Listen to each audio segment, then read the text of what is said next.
Hello. Does this work? Okay. Hey guys, it's me. I'm here. Good morning. Sorry, yeah, just woke up. So yesterday was kind of whack, guys. I made the mistake of taking a nap at like 5 p.m. because I was like really tired. So I took a nap. I was like, all right, I'm gonna sleep for like an hour. You know. I woke up and it was like 9:30, so I slept for like 4.5 hours, and I was like, oh crap, that's not good. So I had some dinner, and I watched Apple TV for a bit. I was watching some shows. Then I made sure to try to go to sleep again because, like, man, 4.5 hours is not going to be enough. So I slept at like 1-ish or 2-ish, I think. I was actually gonna stream, but I was like, man, I'm gonna be tired again. So I went to bed, and I woke up like probably like 10 minutes ago, or 55-ish, just like 15 minutes ago. So anyway, just about now. So like now I feel like I don't know, like I slept the perfect amount. I swear, like, naps feel so good, but they always mess me up afterwards. Like, no matter what, I don't get it. But alright, we're gonna go ahead and continue our shot from here. In the meantime, I leveled up Miss Christine to E1 or whatever, and I got Lucian over here to level 52. Yeah, the forbidden. Let me know if the music is too loud, by the way, guys, or if it's not loud enough, or whatever have you, you know. All right.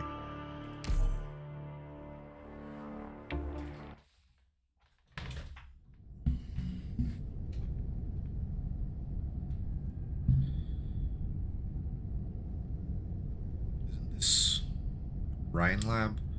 A petite Zalak gropes around in the darkness as she traverses the pitch black plate layer. Oh no, it's Moira. So she's a Zalak. The structure and symptoms look complex, but once you figure out the theory behind it, even a prop maker can operate it. For example, adjust its direction first. Then set a time, pull down a lever, open a gate, and done. Good, just like I thought.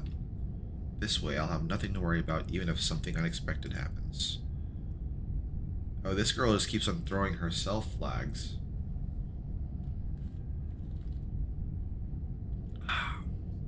Now there's just one last thing to do. I need to go find her.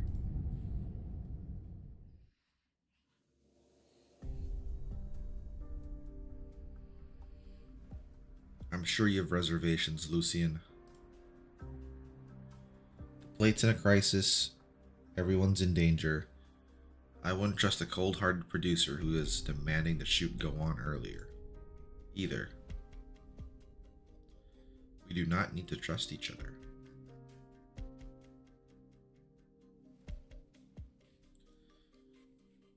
You're not wrong. Oh yeah, we continued on yesterday. You're not wrong. My 20 years, I've never trusted a single person I've worked with. I trust only in my own judgment.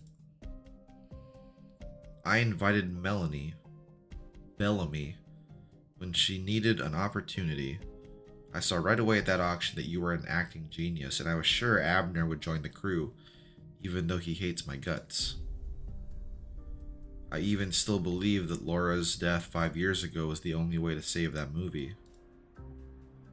You had nothing to do with the accident, but you still made use of her death. She was a talented rookie, eager, hardworking, and full of passion.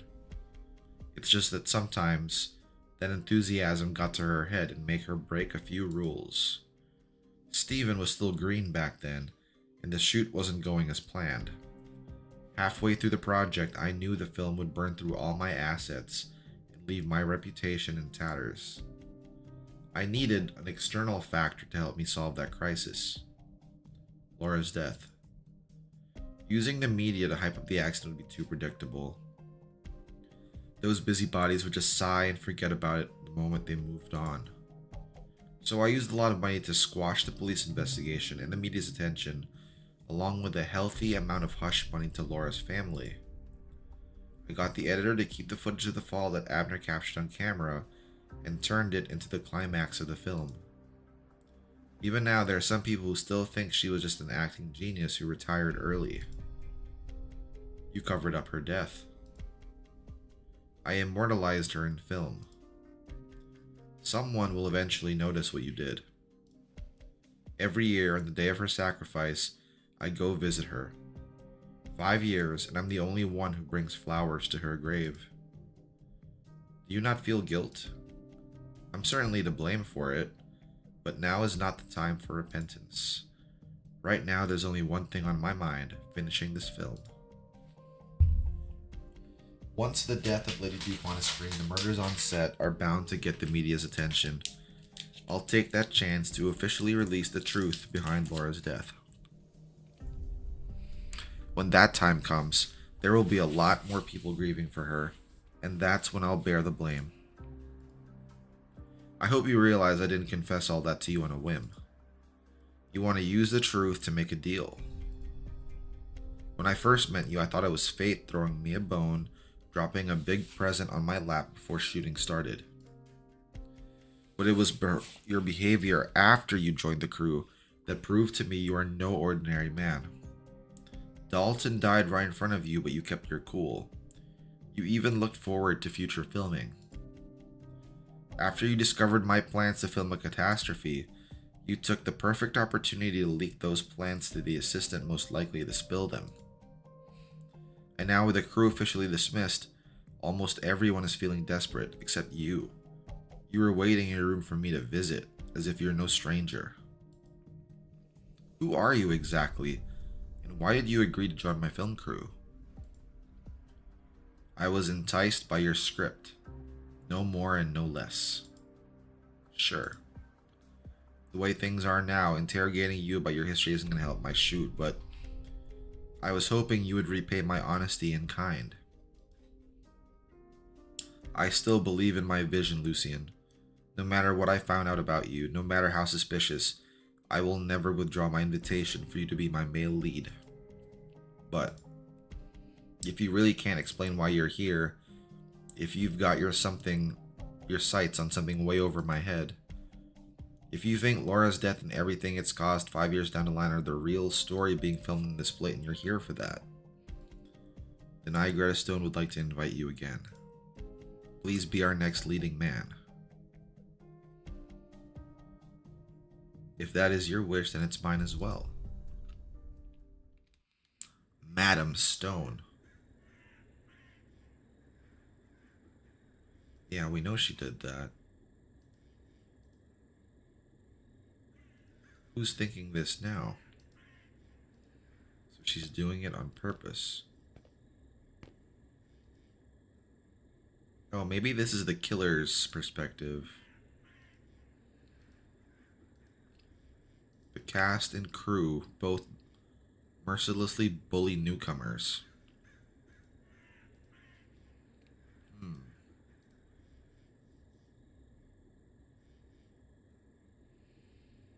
Yeah, it's really messed up. She basically dies every time the movie gets played. Looks like they have the biggest grudge against Greta.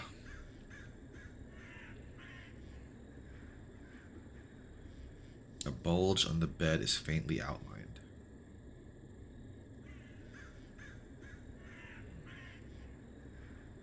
How could she sleep so soundly?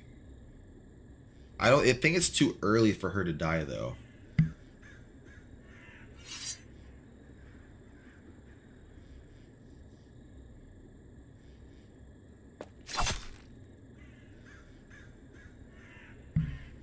It's not right. The blanket is lifted up. A shadow.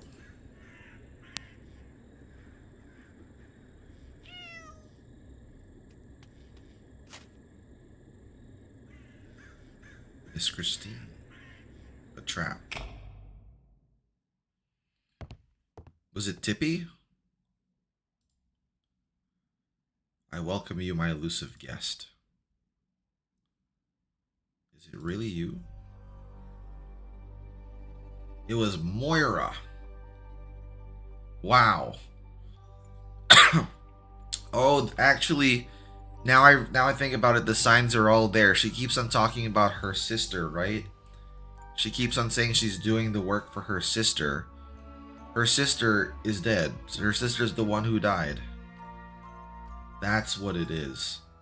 She even said her sister was an actress. Wow. They were basically telling me the whole time, but I missed it. And she's wearing the raincoat, so, you know, the blood doesn't splatter on her or whatever. Moira.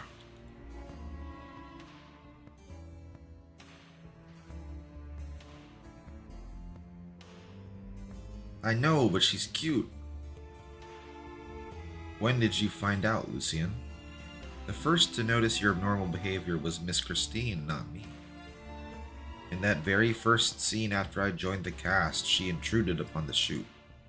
She rarely approaches anyone other than me, but she approached you.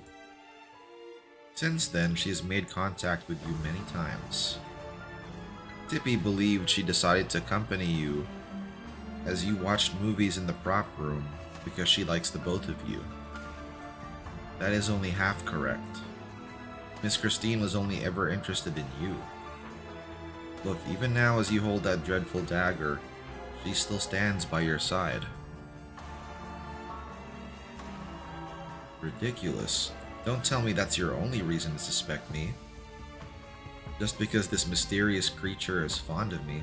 Why are you licking your chops, Miss Christine? Or maybe she only does what you tell her to. Moira looks into Miss Christine's deep blue eyes. The very next moment, she no longer has conscious control over herself. You continue to misunderstand her. As I have explained before, none may interfere with her intentions and actions. I did not merely mean that she's free-spirited by nature, but rather nobody has the ability to interfere with her. It is she who possesses the ability to influence others.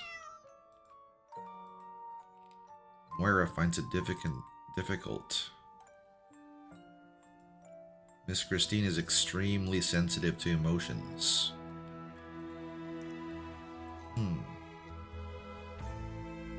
She's wandered across all of Terra. Rather than any flavor, she prefers a blend. And her judgment is derived from instinct rather than logic. Freak Christine. Solving a murder without even discovering a motive. Vengeance. For who? For that ghost entangled in the minds of the majority of the crew. Madam Stone, the one who stands before you now, is a relative of that rookie actress Laura. One who loved her dearly, her little sister.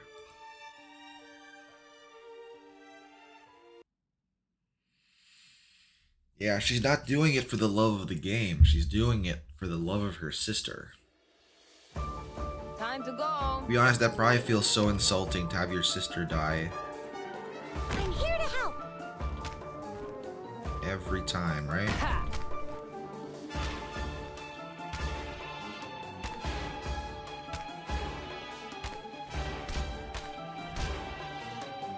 I won't let them go any further. Should put Zima up there, actually. Again today, little apple. I'm heading in for power and glory.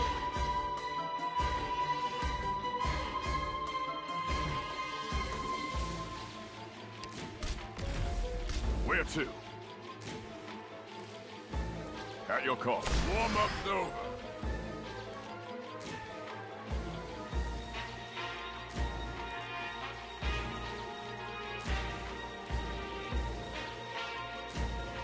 all of you behind me, I won't take a single step back.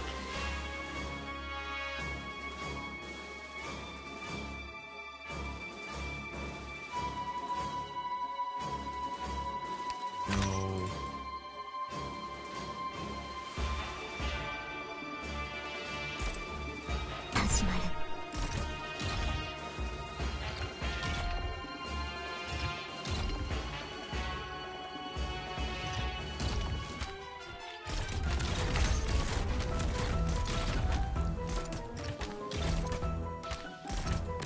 Crap. Yeah, dummy needs to be there. Anyone hungry?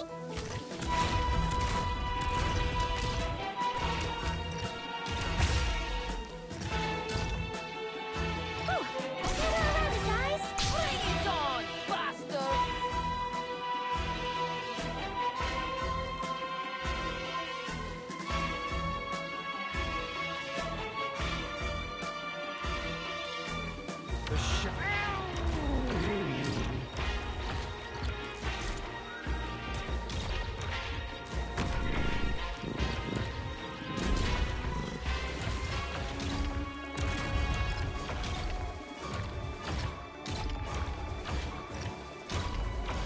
Oh, I should have probably put her further back. In position. Be advised. Target eliminated. Free Christine. Maybe we should add that to the server as well. The killing urge does seize your flesh.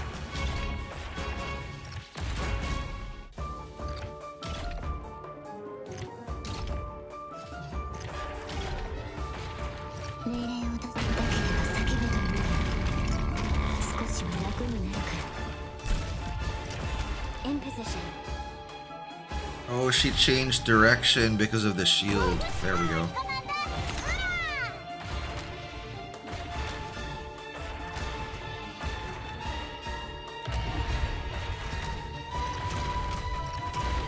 I'm heading victory or death!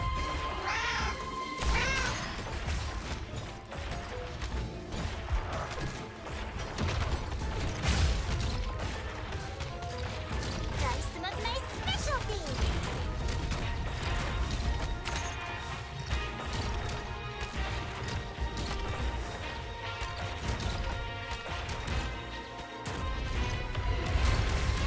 Here's something yummy for you. Man, these guys just keep on coming. If we run into Tumbo, I'm gonna step on locals on your head. Push forward, Commander.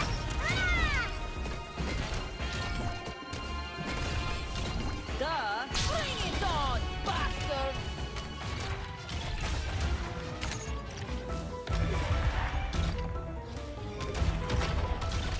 There we go. Push forward, Commander. You're kidding. You don't think so? I think the only like freak emote we have right now is the bear biting its lip, right?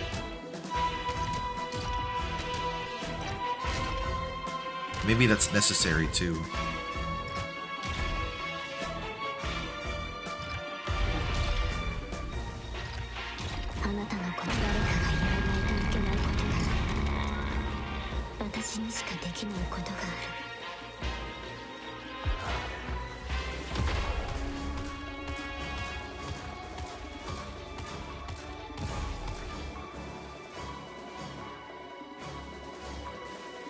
You're not gonna move?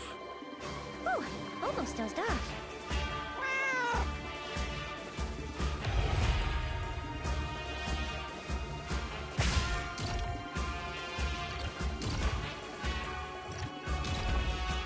Mission accomplished. Right, there we go.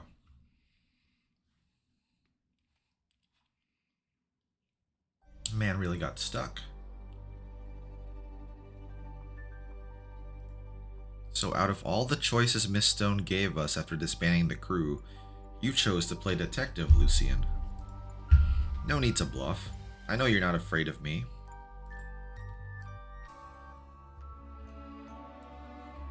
If we would let more people know about the truth and the conduct of the film crew, you'd have gladly exposed yourself. But not right now. It's over, Moira. You hid yourself well. A simple identity and an innocent facade were the ideal cover for you. During nearly all of the murders you were with Tippy, that painter trusts you deeply, and was always happy to provide you an alibi, even as you left your meetings partway through. Looking back, every accident has involved you in some way. Dalton's death was caused by a prop knife being switched, which led to the former prop master being dismissed. You naturally took over his work too. And as for the second accident, when Shelley walked into cold storage, no, she'd intended to kill her before that, but failed. Do you remember how Shelley had a hallucination interrupted the shoot, Madam Stone? While she was rooted in place, unable to move, a heavy container fell from above. You saved her. Moira single-handedly held onto the rope, preventing the two of you from being harmed. But it was not out of the kindness of her heart. At the time, everyone was focused on Shelley's antics. Very few people noticed the dangling container, let alone rushed to the other end of the rope. Right, only the one who tampered with the rope in the first place could have reacted that quickly. The failed attempt revealed to all that Shelley suffered from hallucinations, which she took advantage of. I knew her deepest nightmares. She mistook me for my sister Laura, and babbled all her sinful secrets to me. But even to the very end, she never repented. Instead, she began to blame Laura for crossing the line. As for Marion and Michael only ever treated me as an innocent little errand girl. He never figured out I was after his life. And Marion? She never felt the slightest guilt for what happened 5 years ago. She had to die. Yeah, Marion was a total mean girl. Nobody can escape. Do you know just how much suffering and malice my sister had to endure? Yet all she ever talked about was how much experience she was getting, and how happy she was to be part of it. Whenever I was worried I wouldn't make it as a prop maker, whenever I silently shed tears as the crew ostracized me, she would use herself as an example to comfort me, to encourage me. It was only after she died that I learned what that experience you gave her really was. How dare you look at me like that, Greta? Are you doubting what I just said? Surely you haven't forgotten how you bribed the police and the media and suppressed the news of Laura's death. You even turned her accident into a mockery of the truth in the movie. How could she possibly rest in peace after that? No, Moira. Madam Stone has not forgotten her deeds. Rather, she is doubting your identity. My identity? A prop maker, an unremarkable Zalek, an avenger of crimes unanswered? Laura had no younger sister. She was never part of your life. What are you saying? What kind of interrogation is this? 5 years ago, after the accident, I gave Laura's family compensation. I even hired people to scour her entire family history, all so I could guarantee none of them would leak the truth. After Lucien told me the truth he had deduced, I was still in disbelief, so I pulled out the list of Laura's family members and checked it again. I regret to inform you there was no Moira on that list. You're lying. I can explain everything that has happened to you, but you will need time to accept it. So put down the dagger, Moira. It should not be yours. Put it down? It's far too late for that.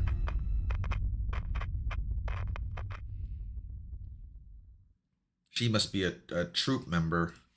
What was that?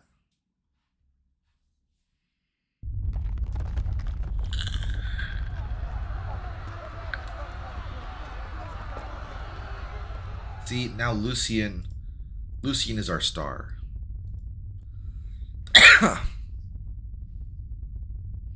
Did the plate hit something? If I'd known this was coming, I'd have skedaddled out of this place already. What the hell is going on here? Crew members stream out of their rooms into the crowded corridor, none with the slightest idea about what was happening. Lucian's shadow passes by a bevy of curses, complaints, laments, and prayers before arriving at the end of the corridor. He looks out the window. Hey guys, doesn't it feel like the plate is speeding up? So that's what Moira did when she went downstairs. Moira locks the door. She does not know if the man named Lucian will catch up to her or how long it would take. The room shakes violently, letting her know the sabotage she performed had taken effect. The cockpit is destroyed. The engine is output locked to its highest setting and its route is set. In a few hours, they will find themselves with the fortune or misfortune of facing a storm, a trial. The vast majority of this cast and crew had to answer for the accident 5 years ago, for the death of her sister.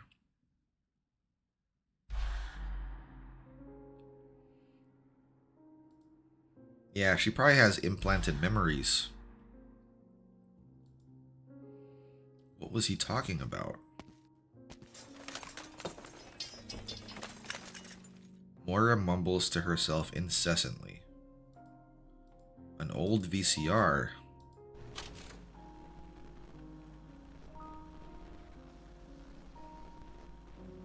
Is that Laura? Oh, she does look like Moira. You're real. Tell me you're real.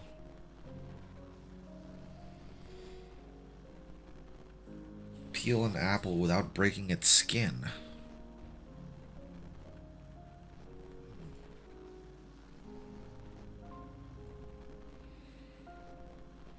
This all might just be delusion too.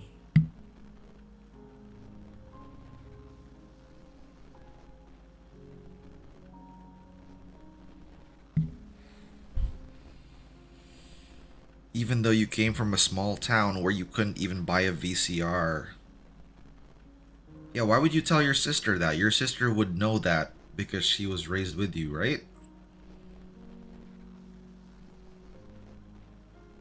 Maybe she was treated like a little sister, but not the actual little sister.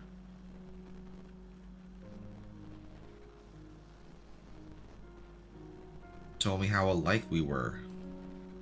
Ever since we were little. She suddenly stops. Yep, no details. They had never run through the grass together.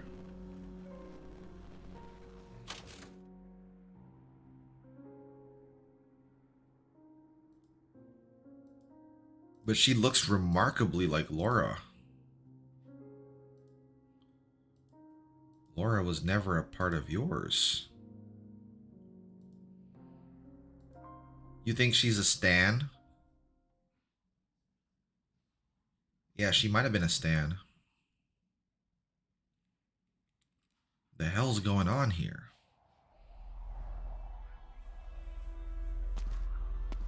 Oh no. I don't want this poor goddess to get hurt. According to schedule, today's the day. Yeah, you're right. Houghton stands the like, we have the name for this goddess, right? It's Houghton.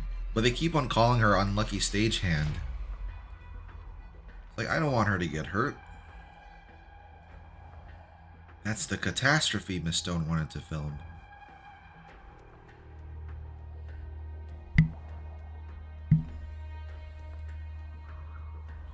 Now it is condensed into a storm that blots out the sky. Small-scale spirals of wind formed from iridium dust circle around the plate. I gotta say, it really is a spectacular sight. If you saw a scene like this in a movie theater... Please, Tara, bless us. I've had such bad luck. Please just let us finish filming safely. Who cares about the shoot?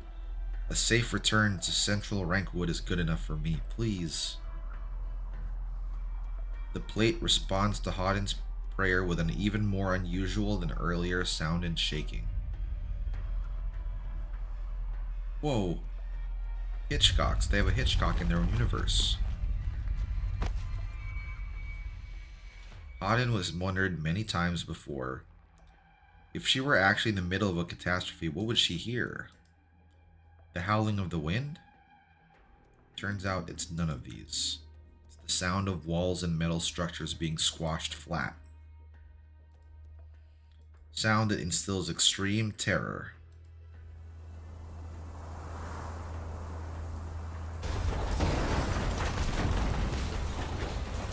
Oh man, we haven't seen this since Victoria. The catastrophe battle.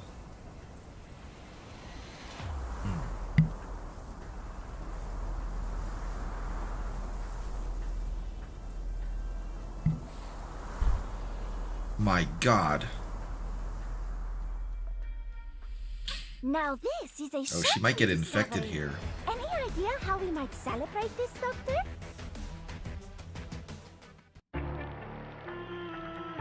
Oh guys, you know how you guys know how you can use Pepe to give all guard operators a bonus? Let's see, what was her ability called again?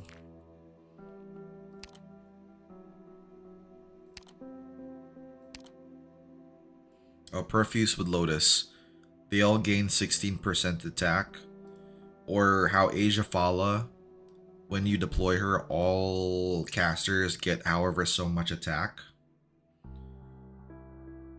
What are the other operators that give bonuses to the other classes? Like, what's the one for supporter class, for example?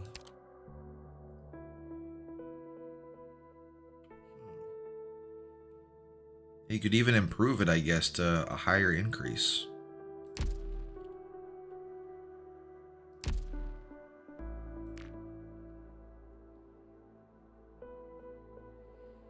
Horn has the defender one. I don't think they have it. Oh yeah, Horn has a big one, 20. So she gets 26% attack for all defenders. You don't have one yet?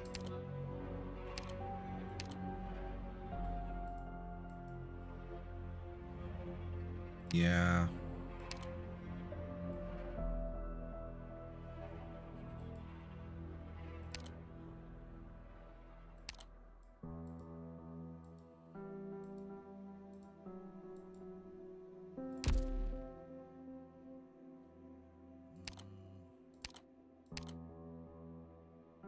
Yeah. Yeah, you would know better than I. I don't think we have one for supporters yet, unfortunately. That's kind of a shame.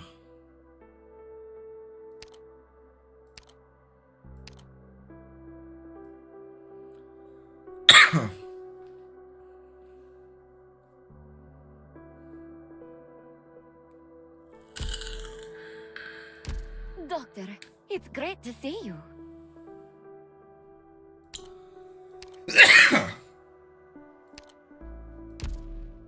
Another module to increase that guard buff might redeem her kit. I feel like it's a substantial attack increase anyway, right? Well, yeah, 16% is kind of low. I guess it'd be 20% with the...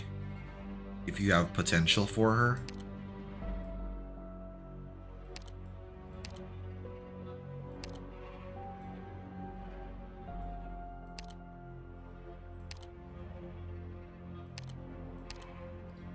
Yeah, because right now her module just like increases her splash attack area or damage, which is not the best, I guess.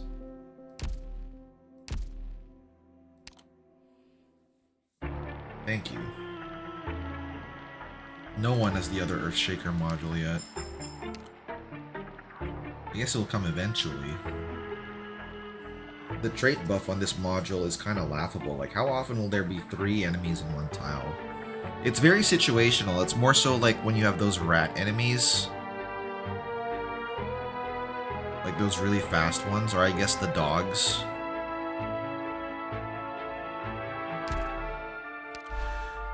Alright, 87, let's go. Cannot hold back any longer. Only 3 enemies.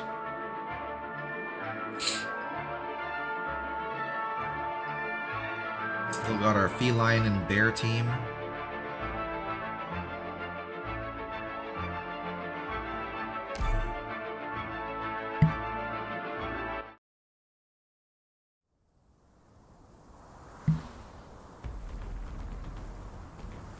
What the?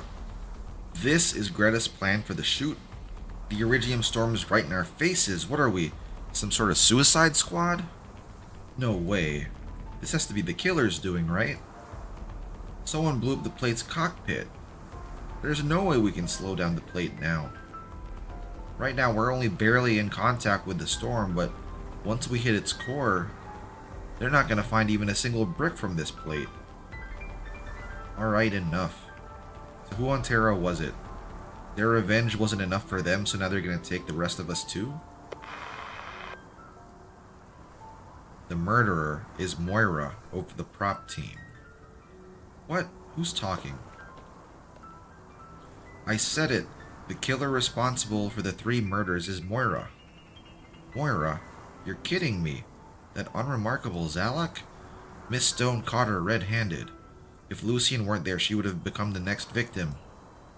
So where's the little rat now? And what's the point of confronting a psycho killer when you can't even save yourself? She owes us an explanation. You think I haven't thought of that? I already switched the wireless comms to broadcast mode to ensure I survive this.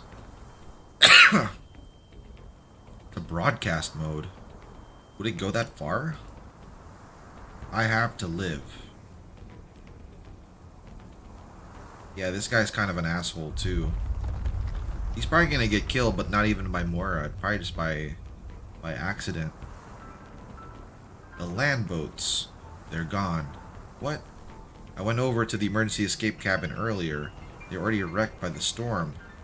Oh, this guy tried to escape without telling anyone. There's no way out for us now. I might as well take the chance and jump off the plate. Cut that shit out. Just move anywhere safer than the film set.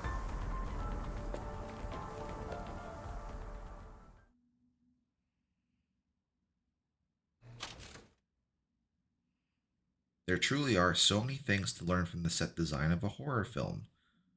Thank you, Tippy. Oh, I wonder if these two know. I have to get back and start making the visualizations for most of the visual effects first. And we still don't know if the director is even alive. How long have we been talking about this? What now? That's not good. There's a voice from the comms. Catastrophe, control cabin destroyed. The control cabin has been destroyed. The plate is rushing towards the catastrophe. The killer is Moira. Tippy grips the wireless walkie-talkie and turns the volume knob high. She must have misheard. But if so, why is Miss Rutherford looking at her with such a sullen expression? No, there's no way. Tippy, I can't imagine anyone would joke about that. But when would she have even had the opportunity? The nights when Shelley, Michael, and Marion died, she was watching movies with me the whole time. There wasn't... Was there really no opportunity? Tippy doubts her own mind. Was Molly really right next to her the whole time? No. We always watched multiple movies back to back, so sometimes she'd leave. Sometimes she'd say Miss Stone was looking for her. Sometimes it was to pick up something she forgot on the film set.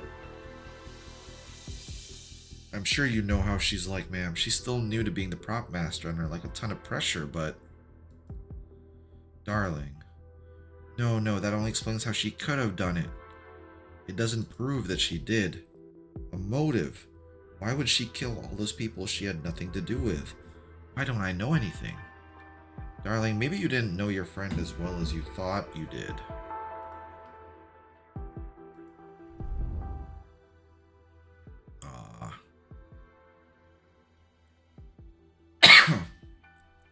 Yeah, she was using her too. I'm here for you, girl. Damn.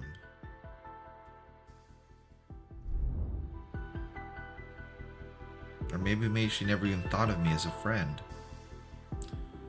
Maybe she was just using me. The little berry girl's head sinks. She speaks no more. Melanie hugs the little berry in front of her. Aww. Well, she made friends with Miss Rutherford.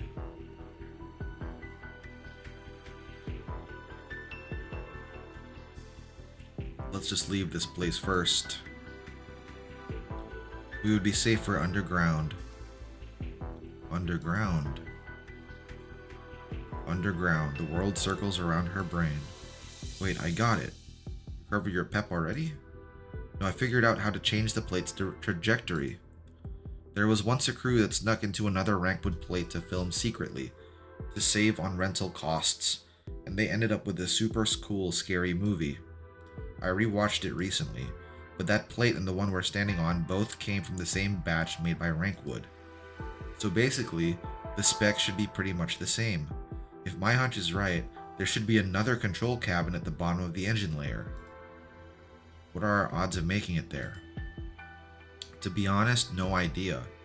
But never tell me the odds, I gotta try. There's no point mulling over something I can't answer on my own. Only when we're out of this crisis will I be able to get the truth from her.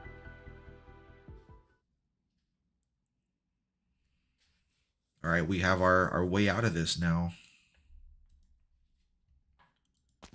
Cheerful whistling. So this is where you were, Lucian. That was my sister's favorite song. I thought you'd already woken up. I did. Thanks to you. You showed me the truth I was blind to. Then what are you doing now? The Rankwood plate rushes. It is at this very moment that the prop master gets to work. She goes around the room, fiddling with one mannequin after another.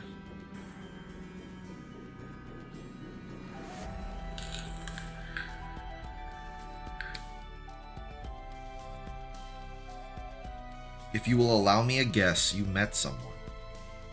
Yes, a very gentle feline.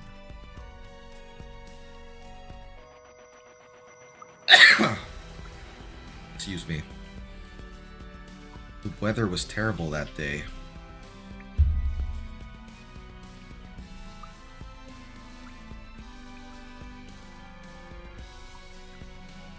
In the end, I was the one who had to pay compensation and was kicked off the crew.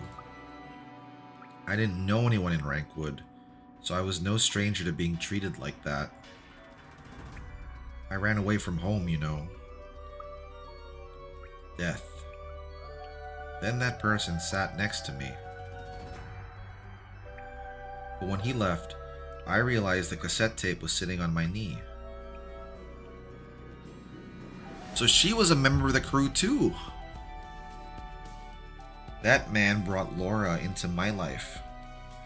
She became my sister. Laura was already long dead by then. Her background, experiences, and even appearance all resembled yours. The man gave you motivation when you were at your lowest, as well as anger, confusion, and a deep-rooted thirst for vengeance. No doubt that was no better than before. Was that grief I saw flash through your eyes, or pity? No, that's not it either. More like understanding and sympathy. Did something similar happen to you? Do you know him? Of course. He's an expert at grafting non-existent joy and anger onto your life. Watch how, like an unscrupulous director, adds extra elements as he pleases. Oh, I suppose you would call it ad-libbing in the film industry. He pulls you from one pit of despair while guiding you into another. He's an old acquaintance, my teacher, the source of all my suffering, and a phantom that should long be dead. Finding you, finding him, is the very reason I came here.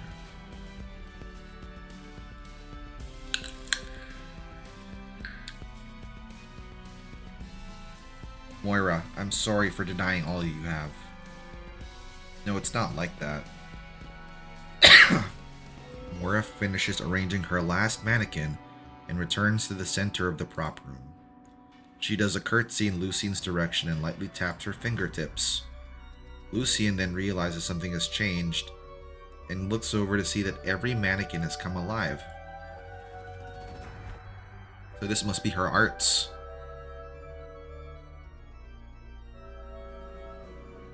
Oh, this is a cool CG. I don't think you've denied me. In my worst hour, Laura appeared by my side and has accompanied me for a long time now.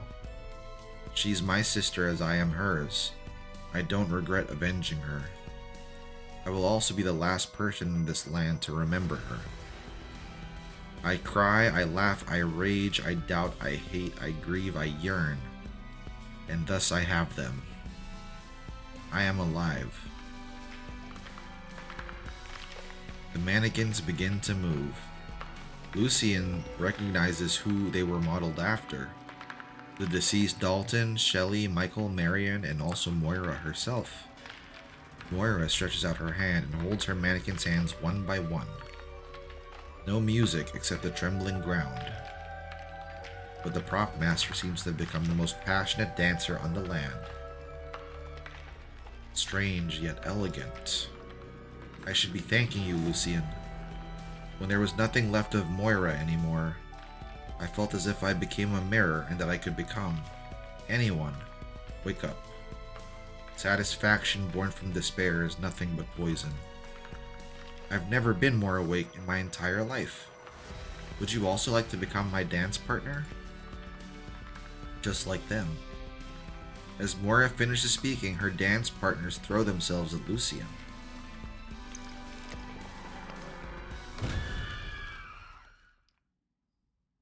But he's the Phantom.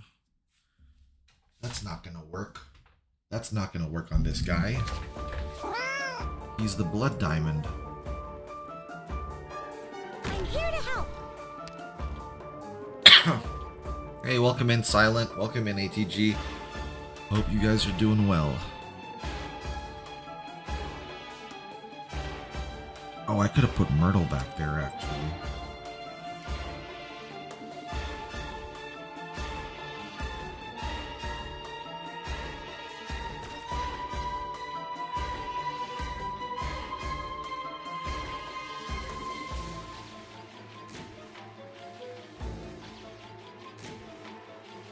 Spineless scumbags.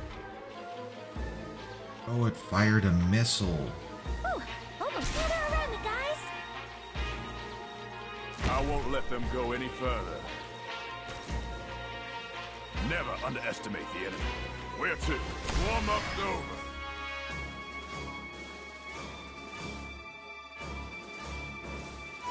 Duh! Bring it on, bastards!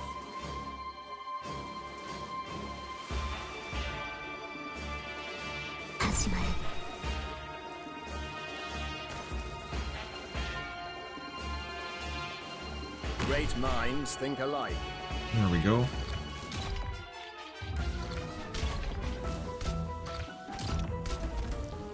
The shadow beneath your feet is not your own. Assassins have mixed meanings these days. Yeah, I don't think she knows he's an assassin. Ooh, almost gather around me, guys. No soldier may cower in the field.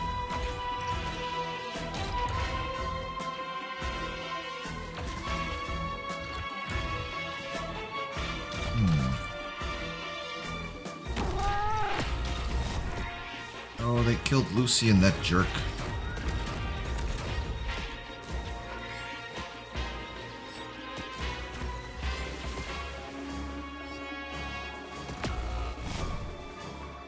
How often is that thing gonna reload on ammo is what I want to know.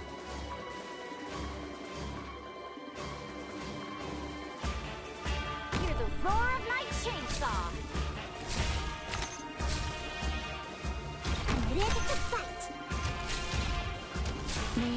しただけれど叫べばいいの。少しは楽になるから。Here's something yummy for you. Victory or death! I have to get serious now.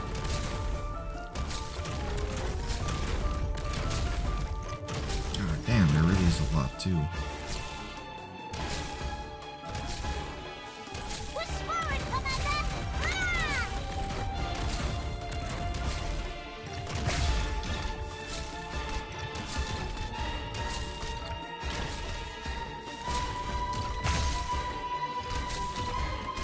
That's some of my Oh, special Lucian can almost come back.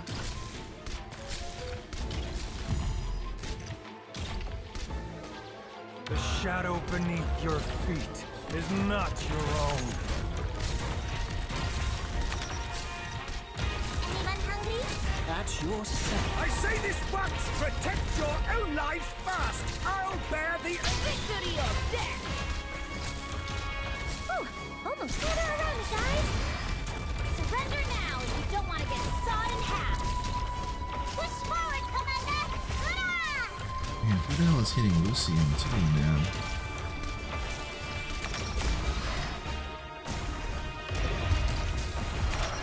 There we go. We'll get those guys out of the way. That's some of my Oh man, Horn would have been great here. I should have brought Horn. Or a defender.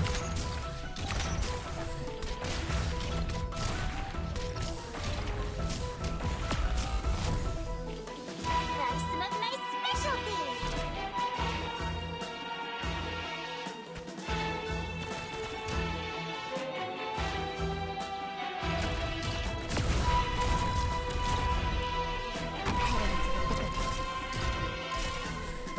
Almost. I have to get serious now.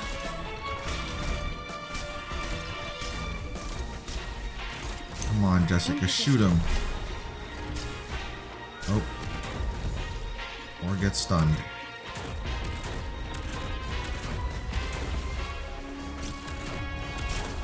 That's your set. Fall in!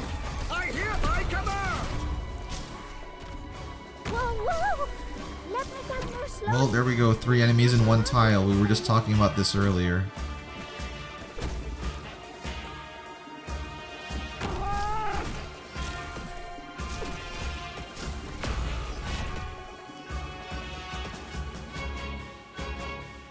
Let's set Anyone the to rigging. block and use ammo would be good. I'm heading into the Bring It On! Bust! We're counting on you again today, little apple.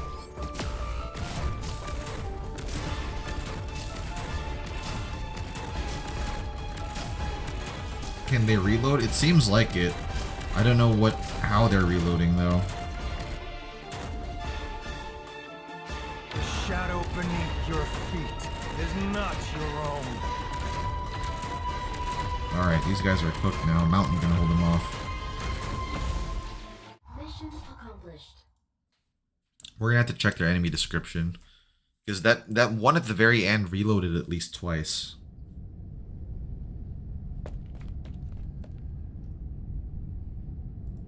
Did she make it here with Miss Rutherford though? Okay, so maybe that's where she hid in the storage room.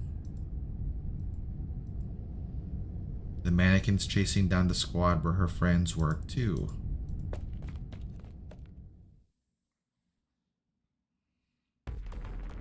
Oh, you think they were just new? What are you doing here, Tippy? I figure out how to change the plate's trajectory. There's a way out of this? Don't listen to her. Isn't she the culprit's best friend? She could have been covering up for her the whole time. She tries to ignore the crowd mocking her. She wants to save everyone, including her friend.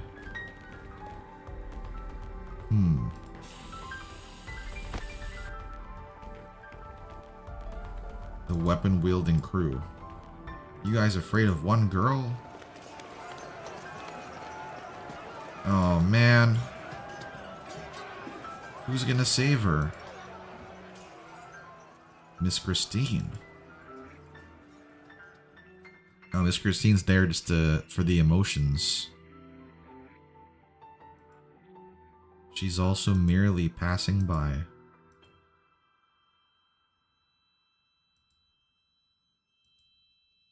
Oh no, she paralyzed all of them.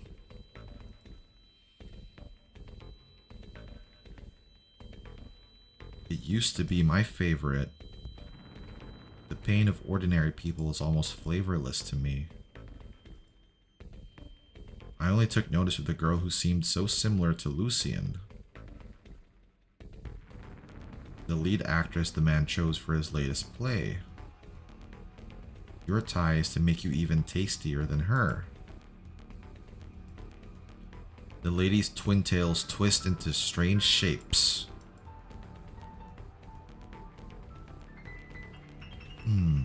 I ought to gift you a small reward.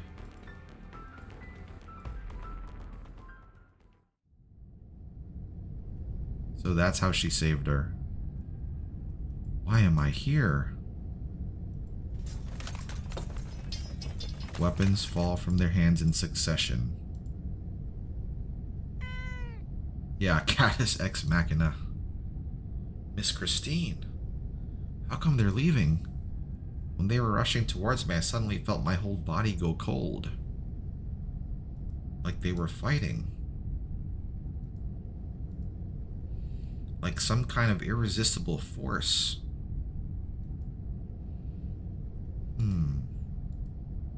They are right in front of the control cabin. Wow, and she teleported her too. Older than I thought it'd be. Previous gen stuff. That's good news for us. Let me see. Reversing is just a no-go. Turning is the best way out. Backup nav system. Open the lock. Is there going to be an AI to help? Pull the lever all the way down.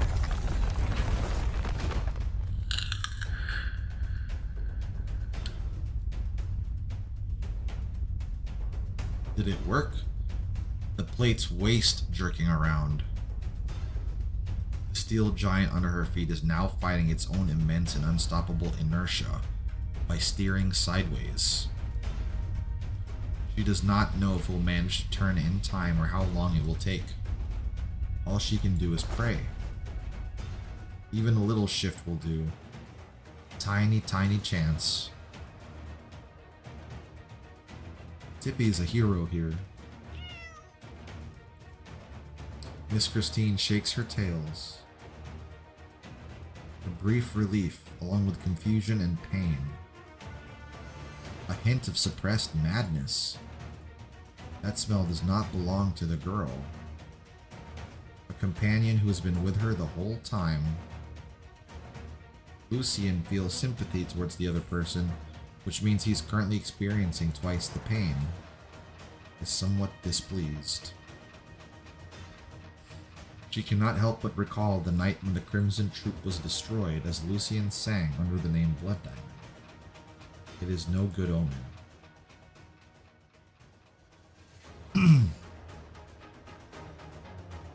How are you so calm, Lucian? Are you disappointed? Unmoved by what I've done? A mannequin pounces on him.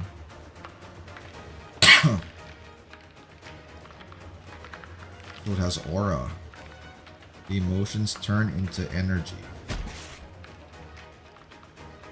Dalton.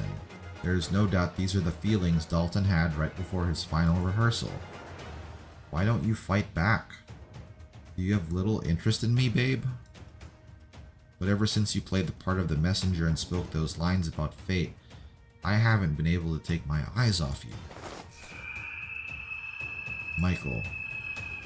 The mannequin passes on Moira's emotions as she turns into Michael. What kind of emotions are you hiding inside yourself?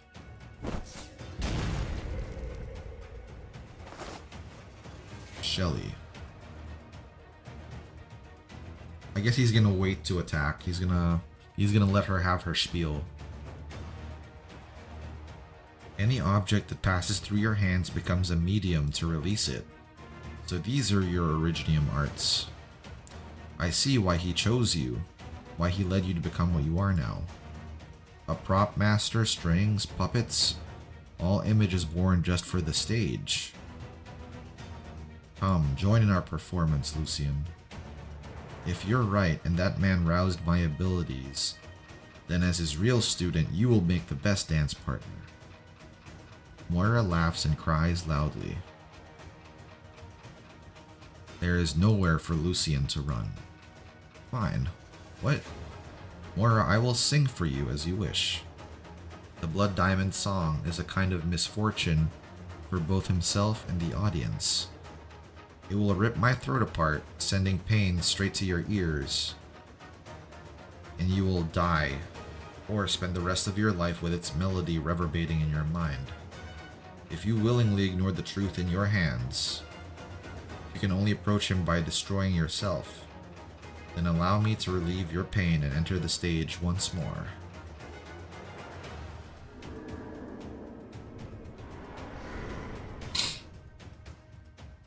She hears a song. That must be the traumatic hysteria effect. 100 times stronger than her own.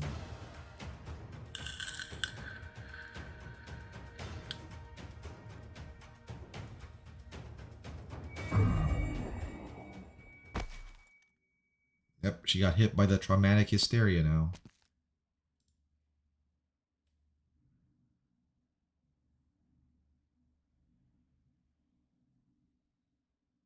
Oh, here we go. Back at it again. Why have we come here? I'm afraid Whiteflower will be upset by tonight's sparse audience, for this river here is the final stage. Tell them, playwright, what does the revised ending look like? Okay.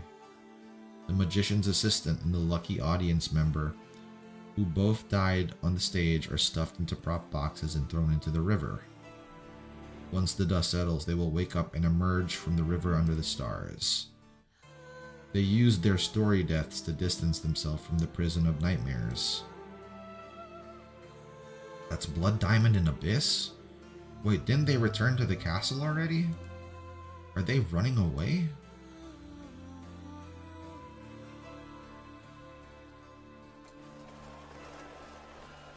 It seems our travel plans have been interrupted. How? The magician's assistant and lucky audience member came back to life. Now that is true magic. With this crowd looking on, it would seem he's a fan of this new improvised ending. Let's go back. Go back. We can still run, Lucian. Come with me. He's far enough away. If you choose to flee now, he'll let you go. But fear will seep into your bones and torment you for the rest of your life. I'll go back to him, learn all his skills, uncover all of his secrets, and then destroy it all. For such is my wretched fate. Damn. For such is my wretched fate. If this is the pain and despair he has given me, then I will become his fate. Somehow, you always understand him. Yet you never listen to me. Or maybe you never really wanted to escape. Fine then. I hope the Crimson Troop's Blood Diamond will grant a former friend one last favor. Don't chase me. Don't come after me. Let us part here, friend. And then they met again in IS-2, I guess.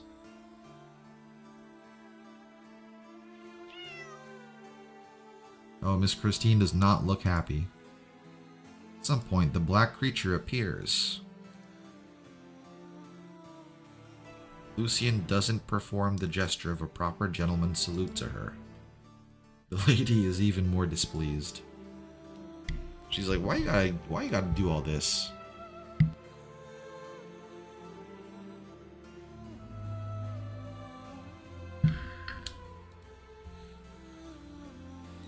Apologies, Miss Christine. What a terrible scent. This Zalak compelled you to use your arts as well as the skills you were so determined to abandon. You do know what sort of situation you've put yourself into, yes? Chaotic, disorderly, uncontrollable. And you wish to face him, even end him as you are now. That is why I've come here, Miss Christine. When I stood up from the river as Shalem continued to sink below, my mind was already made. This is the performance I've repeated the most. Not until the true end comes. Perhaps you will become a monster. Listen, Lucien. Lucien stays still and does not look up. The lazy sighs.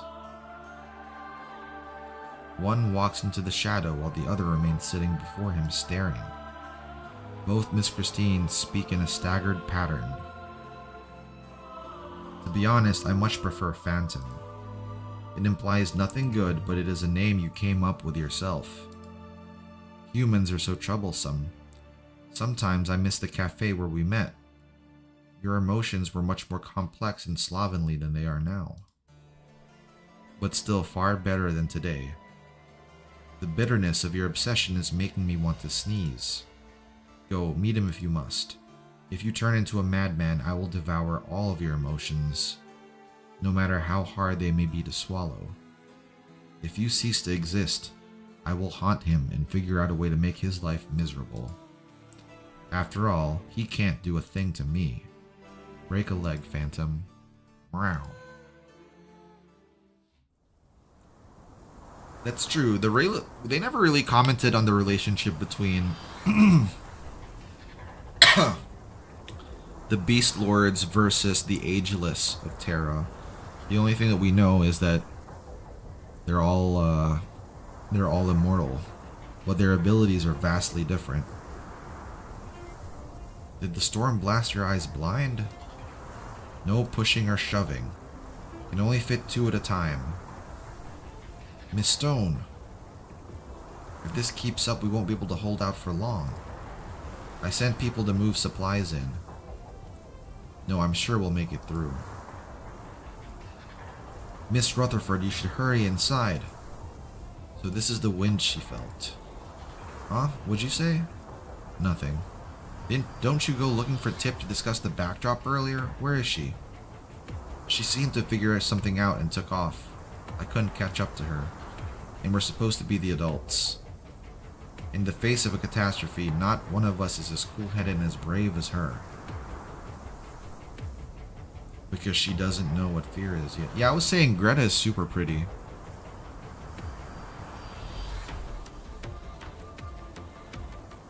I'm glad she's not evil, she's just amoral.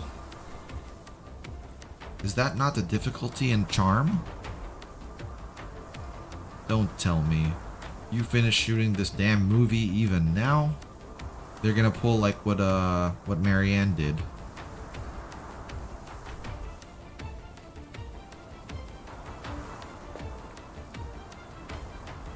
Otten. Most of the crew, too. Yeah, don't be unlucky, Houghton. I asked around and no one's seen the director.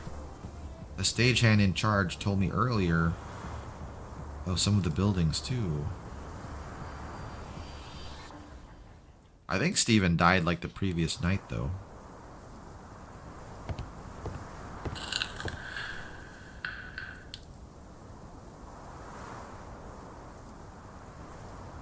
He's already infected, but his infection might get worse. The hands of fate in the play staged by nature. A sees a figure that absolutely could not have showed up right here, right now.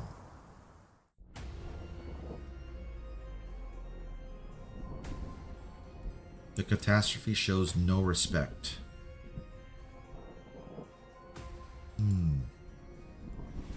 But there's probably a lot of aura to be had here. Dalton? Grips a bottle in his hand. Your habits haven't changed. Do you require assistance? It's almost time, Lucien. You came at the perfect moment. I know. Not surprised? Should I be? Of course you wouldn't. There is no way for a character who's bowed out with a real death to return to the stage. But this is your play, where all sorts of miracles occur. This is where the show begins and where it should end as well. The playwright might remark on how ingeniously this play has been handled, or perhaps he would muse on how perfect it all is. Because once you push aside all the theatricality, this is what I look like when officially collaborating with you again after so many years apart. How is Abyss doing? Oh, you're more inclined to call him Shalem, I believe. Traveling, gathering inspiration, disaster relief? In short, he won't be showing up here. Of course, the Crimson Troop has long since ceased to exist, and I'm glad to see the both of you walk out from its haze. A new role, a new life, a new home. I see the company known as Rhodes Island has provided you many a revelation. But you, why have you come here, child? Should I not have? No, you are our most important individual now, as the curtains are about to fall on this new play. I'm already on the stage after all. Of course. The marvelous scene we saw at the opening of this show was all thanks to you and him. Dalton personally handed you the weapon that would kill him, and his death raised the curtains on this story. And you witnessed it all through his eyes. Lucian, surely you felt something was off the moment you held the knife. While I was relieved to confirm it, I'm also curious, why exactly did you swing the blade with zero hesitation? Once an actor takes the stage, anything unexpected must become a part of the performance. I don't know about that. Oh, but that was his lesson though. Engraved into my mind and nothing more. Troop leader.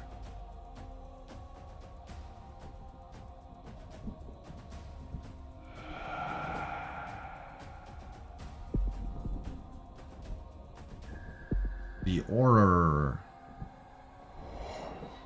He's got cool hair effects though. It's like you can see the stars in his hair. Long time no see, Lucian. Flawless victory! I was pretty good, wasn't I, Doctor? Ooh. Heart of Tragodia mission unlocked status. Miss Christine is the third Beast Lord that participates in operations. Who's the other? What do you mean by operations?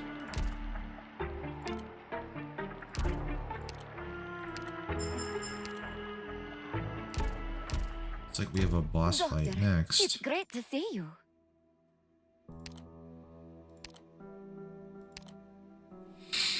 Oh, because we dealt a total of 60,000 nervous impairment. But we have to do... Huh. Would I be able to get this for him? I don't think I have enough money, right?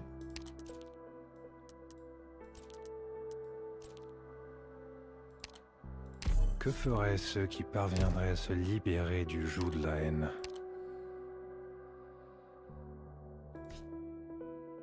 Oh, we just barely have enough. You must use Le Théâtre du Vide at least 2 times. Maybe we can do this now.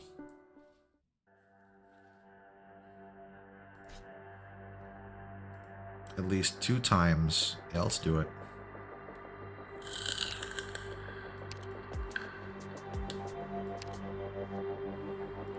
The stage is set.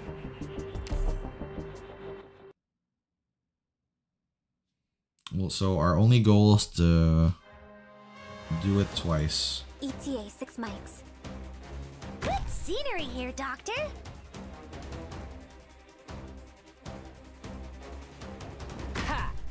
Cage of Chaos is really potent. I'll probably put him here on those tiles. Ooh, oh, I have to get serious now. Ooh, it's gonna be more important to have him I'll here, I remember think. to dial it back. I'm heading in for power and glory. Je suis partout. Where to? Brace me!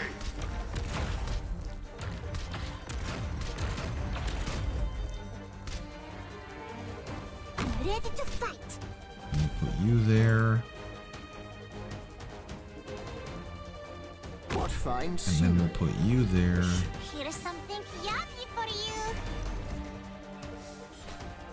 Alright, the goal is to I use it perform twice. the So, burning hate doth speak your minds. alright, the earlier it goes, the better. High Priest with Eunectus S3. Oh, I never leveled up Eunectus. That's probably why I don't know that.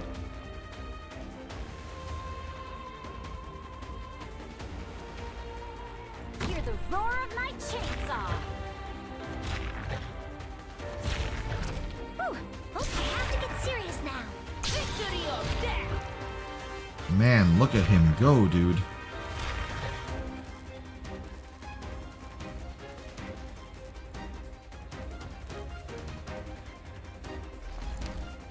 Anyone hungry?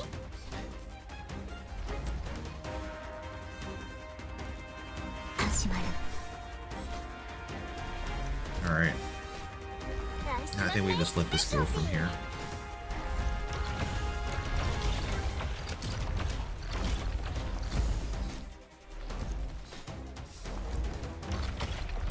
Anyone hungry?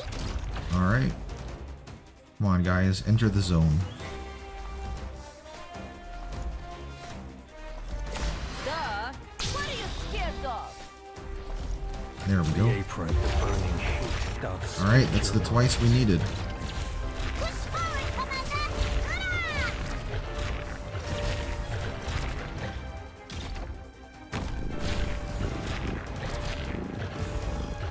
We aren't even seeing them live long enough to be debuffed by the skill. That's my specialty.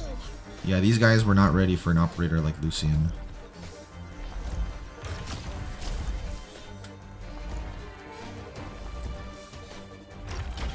That's not my specialty.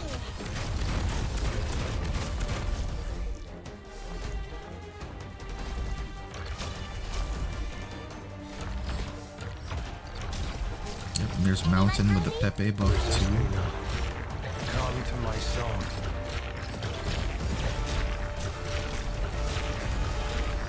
Alright, I think that's the third time or the fourth time we got it off. Bam. There we go. I didn't want to have to do that. But if we don't fight, the bad guys will get us. Doctor. Okay, it's so we great to see need... you. It's at 80,000, right? Did I already run out of money? I might have ran out of money from the self-studio service bar. Oh no! Alright, sweet guys, we got enough.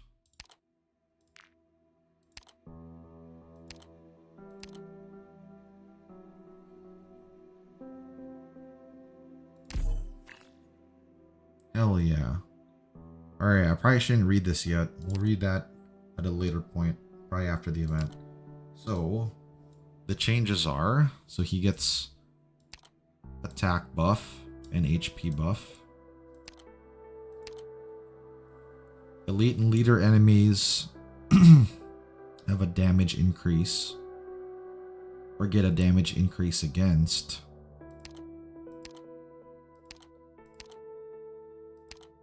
Was that the only one so far? Yeah. What about the third?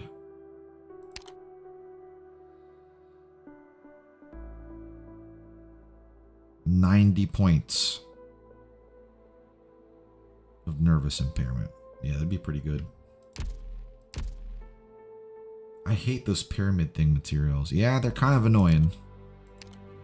Kind of annoying.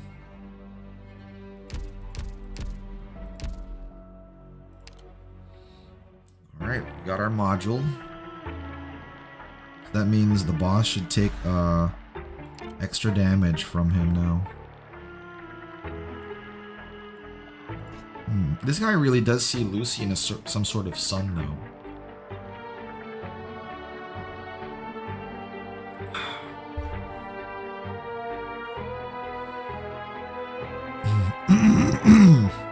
Excuse me. She Fire Whistle isn't a cat, is she?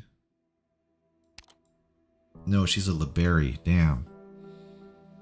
I was gonna say we could take a Fortress Defender, but yeah, no, none of them are cats. I want to stick with the cat theme. All right.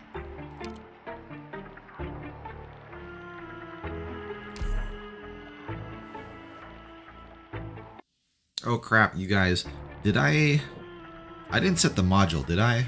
Shit, I might have forgot. Well, I think we can do it without it. Deepest apologies for ruining the play.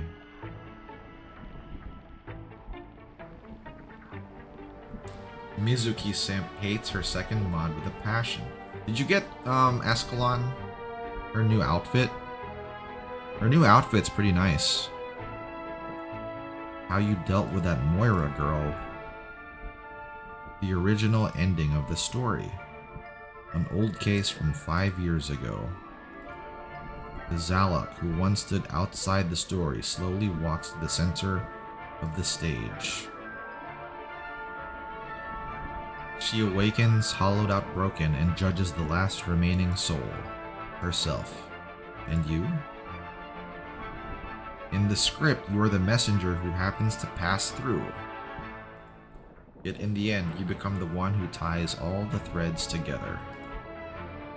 The more unexpected, the more the coincidence. The allure of drama. You haven't ruined a thing. Just like what you've done for her troop.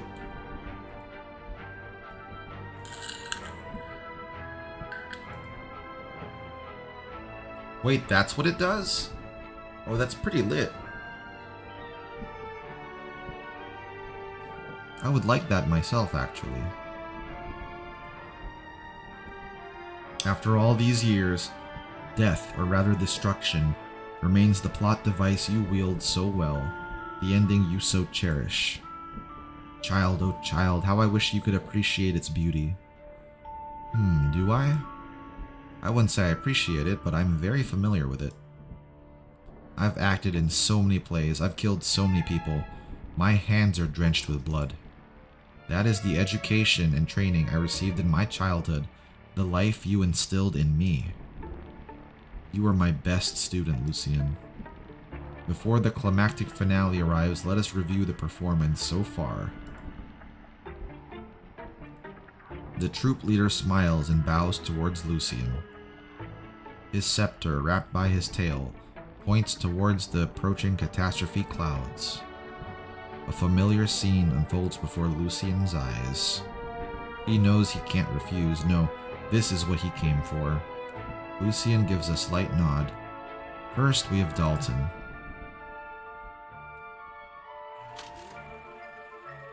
Originally, this middle-aged actor, who resembled nothing more than a walking corpse, didn't feel this scene was all that significant. He offered up what little lucidity he could muster, summoned the last dregs of his acting instincts, recited his few remaining lines, and held out until the director called cut. He has never mourned the actress who died because of him, nor reminisced about his once-spirited past. He's not even ashamed of his sorry state. You manipulated him. Indeed, without my intervention, he would have never taken it upon himself to retrieve the swap knife and deliver it to you. But I never commanded him to put his chest up to the blade. By the time you were acting opposite him, he was already fully awake, fully aware of the danger he was in. Lucien, your talent shines just as brightly as in film as it did on the stage. You guys,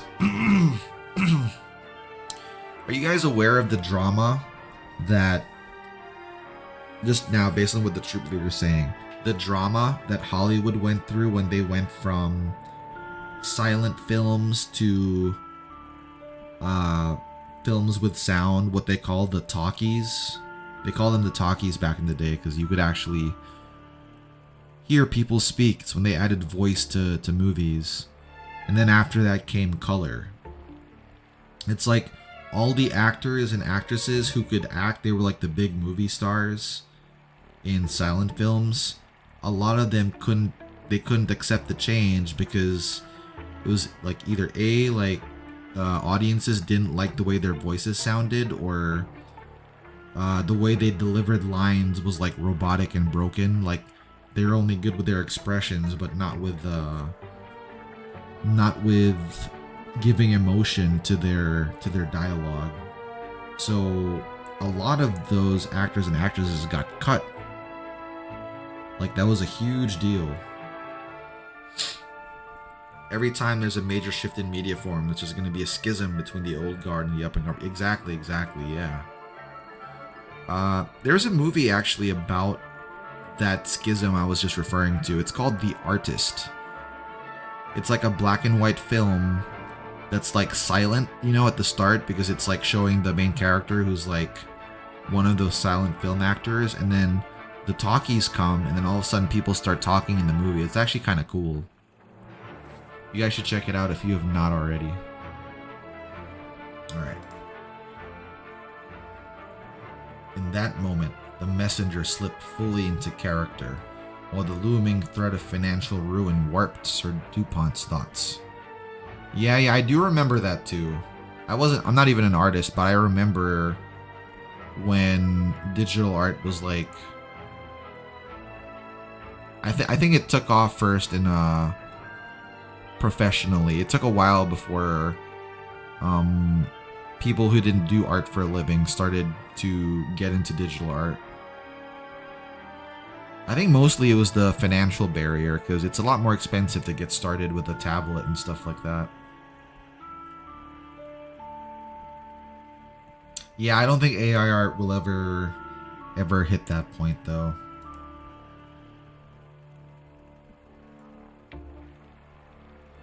Indeed, death's imminent approach did not frighten him. Then there was Michael and Marion.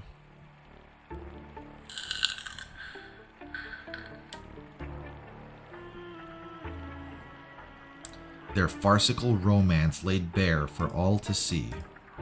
Their union was both shameful and absurd. A mess of indulgent desire, scheming ambition, mutual disdain, and mutual exploitation. That Michael, even his ears and tail were fake.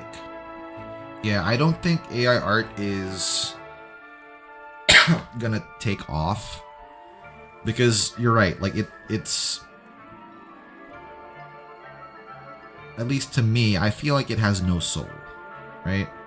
And art is inherently an expression of the human soul. No one else makes art, right? Only humans do. It's something only because we're the only ones who perceive it as is, who can perceive and appreciate artistic works, because it comes from who we are as a species, right? But that being said, I think that like the only art that makes me well, I mean, yeah, that's like most things, right? The thing is though that like a lot of the time something will always be either off or it won't be, I don't know, it's hard to put into words, because like all art is subjective, right? It's not really object. Like, yeah, you can say something looks good objectively, but in terms of how it makes you feel and how the artist feels when they put pen to paper or whatever, that is subjective. Anyway, what I was trying to say was like, I think the only place AI has in artistic works is like in tools, right? Tools to enable the creation of art from the artist, not simply as like putting in a prompt, right? That's like generative. I mean, like I was just reading about a tool the other day that it helped 3D modeler artists create bones from moving figures. It could take that moving figure from like an animation or whatever and construct like the basic skeleton of a framework for the 3D modeler to use when they actually model the model. I was like, wow, that's kind of cool. I think stuff like that is like where the future is going to be for AI in art. But you, Lucian, you were at the scene. Even that cat could taste the lingering emotions left behind.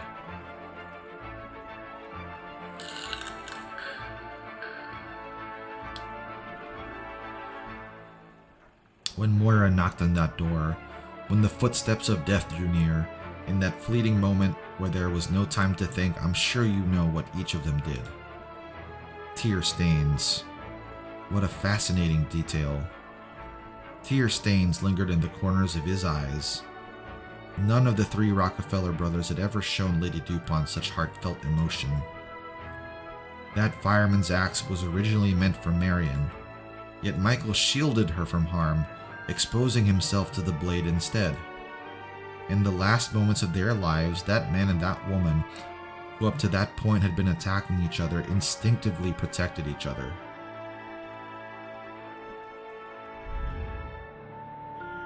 That's what I'm saying, like, it's gonna be like that, right? It's the tools that are gonna be the promised land or the future or whatever. I guess that's the right way to go about it. Like any random jerk off the street can take a photo, right? And there can be bad photos objectively. Like, man, this photo sucks. I think they will see art like that as like, oh, it's just AI art or whatever. I don't know. They confirm their true feelings for one another. Though this by itself is not worthy of praise. I guess deep down, Michael and Marion loved each other. Ultimately, the schemers will end up with nothing, while the hedonists are devoured by their own desires, yes? I wonder if this is being filmed right now. Maybe they're actually being filmed too. A flawed, unworthy love could still be real. Just as those two never imagined there would be a moment when they grew feelings for each other. Made possible by death? Yeah. And then, of course, there was Moira. The one I had highest hopes for. Moira rebuilt her faith through another's death. Every detail about Laura was etched into her mind.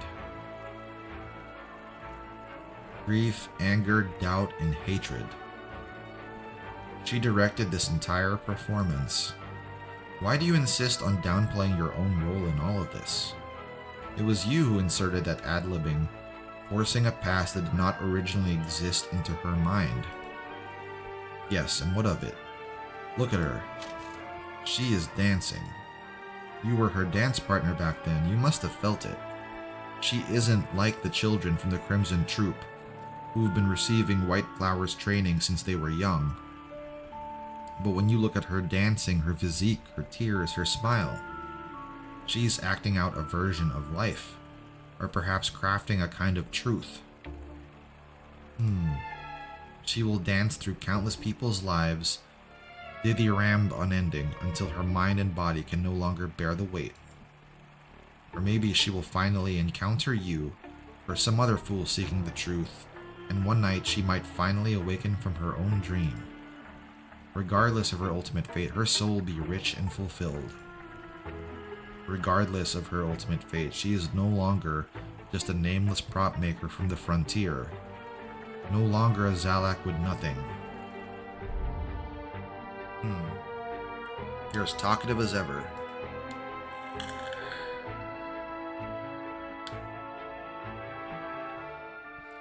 It's been a long time since you've spoken about someone with such passion. Not since you, Lucian. I don't deny that I've exerted my influence on Moira. I encouraged her just as I once encouraged you. My child, have you forgotten? If not for your thirst to perform, you'd have died long ago. When that catastrophe drove you from your home, when you lost your parents, when you found yourself adrift in the towering castle amongst strangers, you said, "Only when I'm in character on the stage, that's the only time my loneliness disappears. The only time I feel like I belong."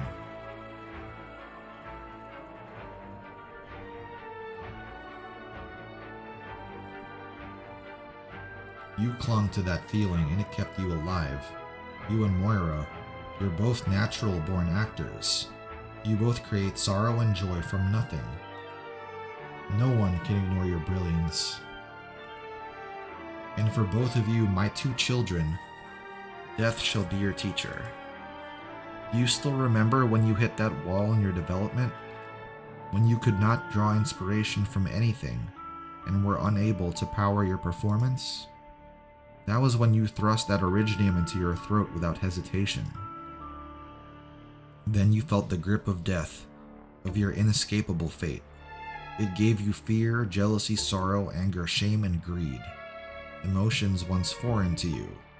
And after witnessing all of these things, your heart has become a mirror. It fueled your desire to dismantle authority, your thirst for destruction. It gave you an endless night. It turned the unassuming Lucian into a gleaming blood diamond. Blood Diamond, my eternal moniker. Think of Dalton, child. Think of Michael and Marion, and think of Laura and Moira. Look at all these souls still struggling through the catastrophe, and look at yourself. You're right. Death is still the device I wield the best, and the ending I've always favored. But I don't see death as destruction. It drives the mighty to disgrace themselves, the devoted to break their commandments, and the pure to sink into filth, and the heroic to commit treachery. It gives strength to the dejected, and compels the silent to shout their ideals, draws real emotion from the self-absorbed, and frees the timid from their inhibitions. It shows climbers the next foothold, and gives the far-sighted the courage to leap. It turns self-proclaimed beacons into the real thing. It sows meaning in water flaws, cultivates truth and fertilizes falsehoods. Man, this guy is like Calcit. He just goes on and on and on. But he's not as cute. It is drama's cause and consequence, its flesh and its soul. It is the appointed end where all things return to dust. The troop leader turns to Lucian, that same smile still lingering on his lips. Here, kids. Oh man, the drama kids are... I remember the drama kids. Like, I was always friendly with them, but like... also apart. You know what I mean? Like, drama kids are so cliquey. And a little bit, just a little bit strange. But that strangeness is what powers their desire for drama, I guess. Dude, how could he be as cute as Calcit, bro? No shot. No way. The catastrophe rages. Miss Christine lets out a low howl, something she would normally never do.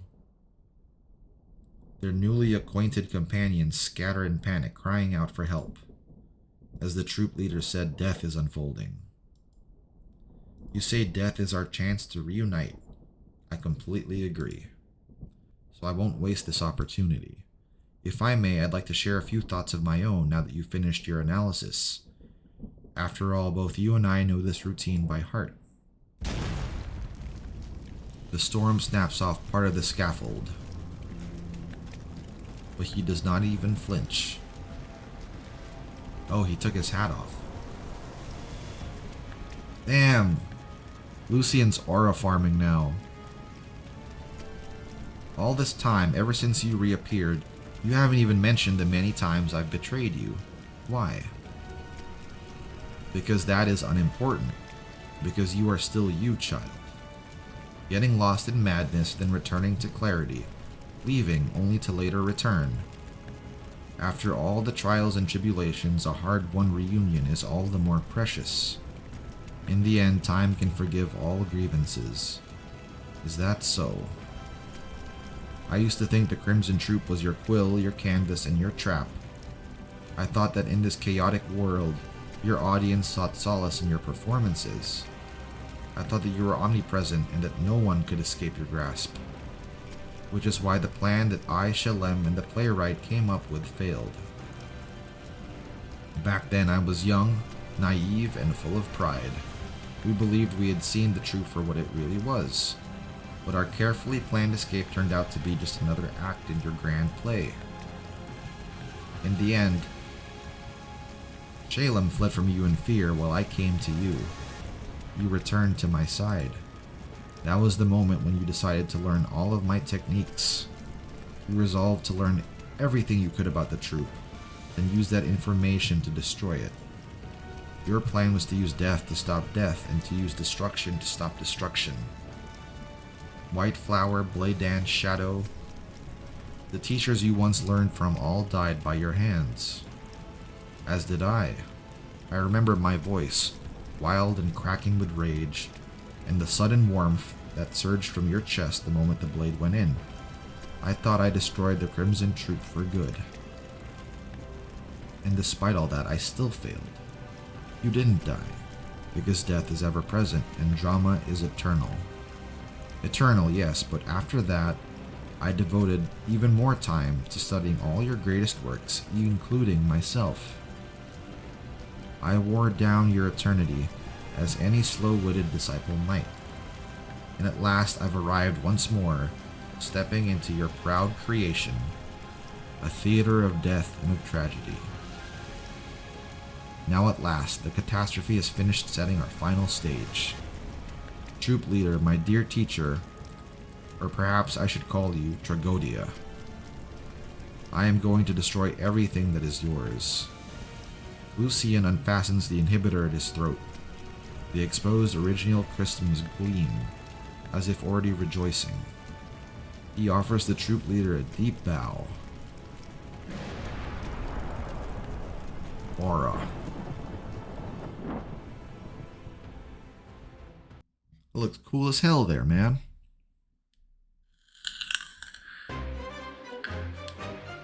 ETA 6 months. Yeah, not as cute, but not as. Hey, we're gonna have no slander for Calcit here, okay? She's gonna come back eventually. Yeah, that would have been a nice detail for them to add, honestly.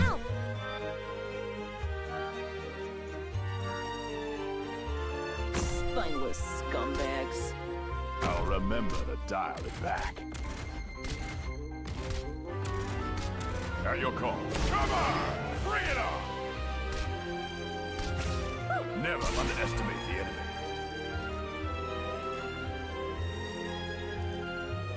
Duh! Bring it on, bastards! The shadow beneath your feet is not your own. What fine scenery. Oh, did he stop hitting it because... Okay, yeah, his skill, that's why he stopped hitting it. Where to? Come on! Bring it on!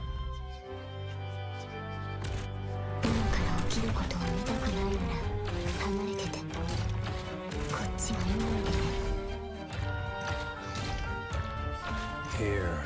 Oh, snap. He's already there. Casualties retreat! All others, cover!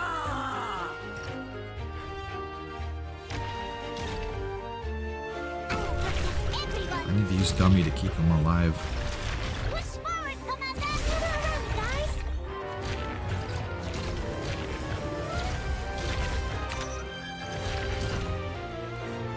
Oh, I didn't change his skill, did I?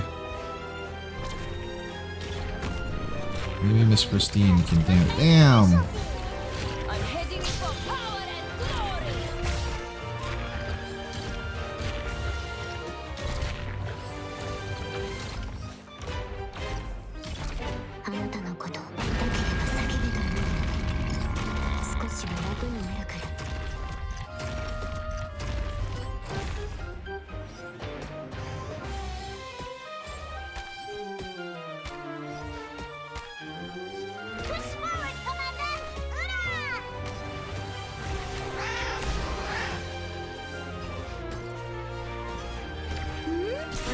on you again today, little apple.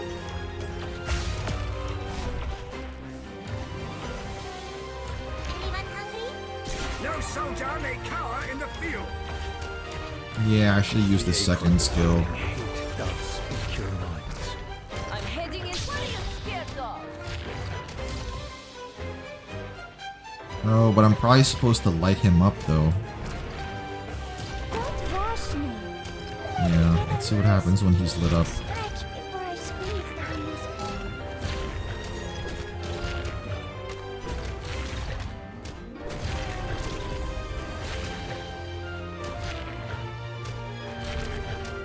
Just like every other gotcha would know. So she headed off. Oh, what did I miss? Was not expecting Mountain to be voiced by a. He's a Southern gentleman, okay? Because he comes from money. It's like that. That's like the Southern gentleman rather than a straight cowboy.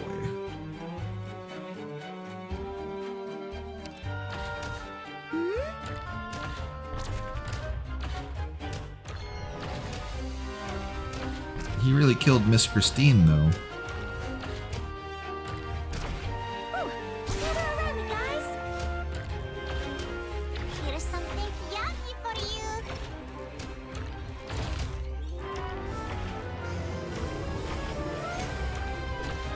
Take note. Late to run now. Nasty little thief. Yeah, keep the lights on him.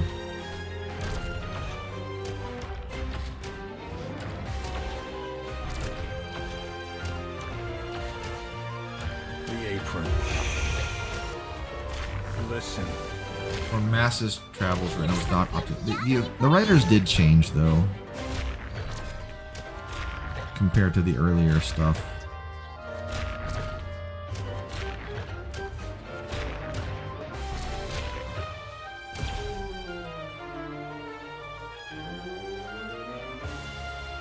Oh, those guys again who shoot stuff. Not good.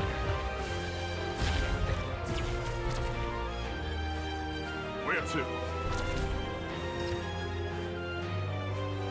With all of you behind me, I won't take a single step back.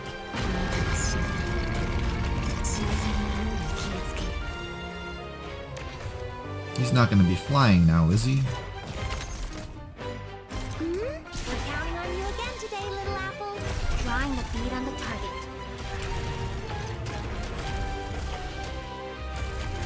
Anyone hungry?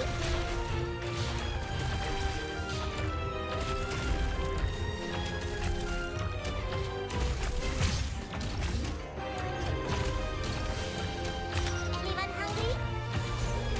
Oh no.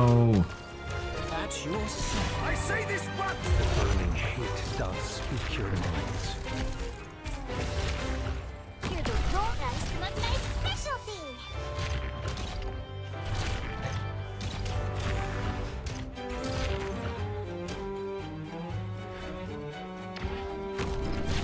Yep, more damage, please. Counting on you again today, little apple.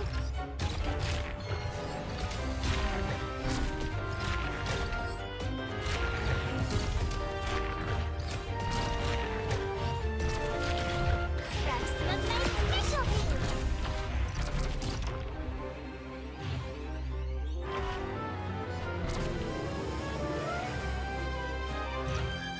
I'll remember dying back. Rice was my specialty. Damn, they actually got him too. Where to? Is that all? Strike me like your lives depend on it. Not good. Well, I think Blaze can handle.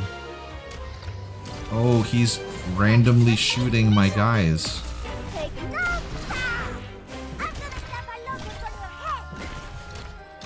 Yeah, get him out of there. Ooh, okay, I have to get serious now. Push forward, Commander! Hurrah! Let's set the rigging. Damn, he keeps on shooting. Shooting my guys.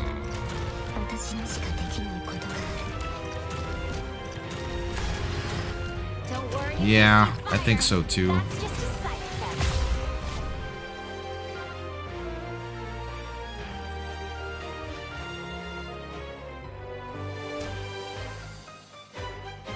With all of you behind me, I won't take a single step back.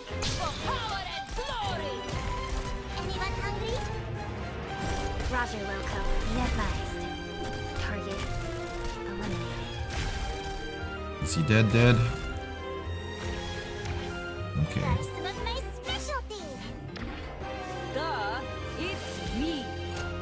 Alright, we'll put that guy back into the light. Je suis partout. Great minds think alike. Anyone hungry? Alright, that should be good as is now. Anyone hungry? I'll remember to dial back. I trust you. Oh, casuals! Come on! Bring it on! Here. Unless he has a third phase I'm not aware of. Try some of my specialty. Take note. You can never be good. Where to? There we go.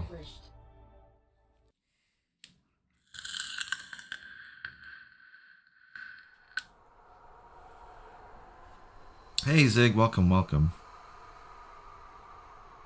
The flickering lights of the ancient castle. Until one day, Lucian, who had this time become an assassin, had a dream. He's still in the old castle, still in that empty hall, sitting alone. As alive as ever. Child, we cannot truly erase our pasts. There will always be traces of them. Do you think I'm scared? No, I've simply finally confirmed I've yet to fully tear out the ad-libbing you inserted into my life. In other words, you're still here. But you're correct, we cannot truly erase our pasts. So to bring your story to an end, I've been walking the same path you did. For all this time, I traveled across the entire land.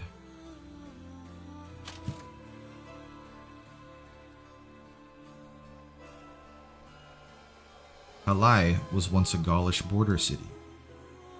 When the allied nations suddenly turned on them, Kalai was thrown under siege.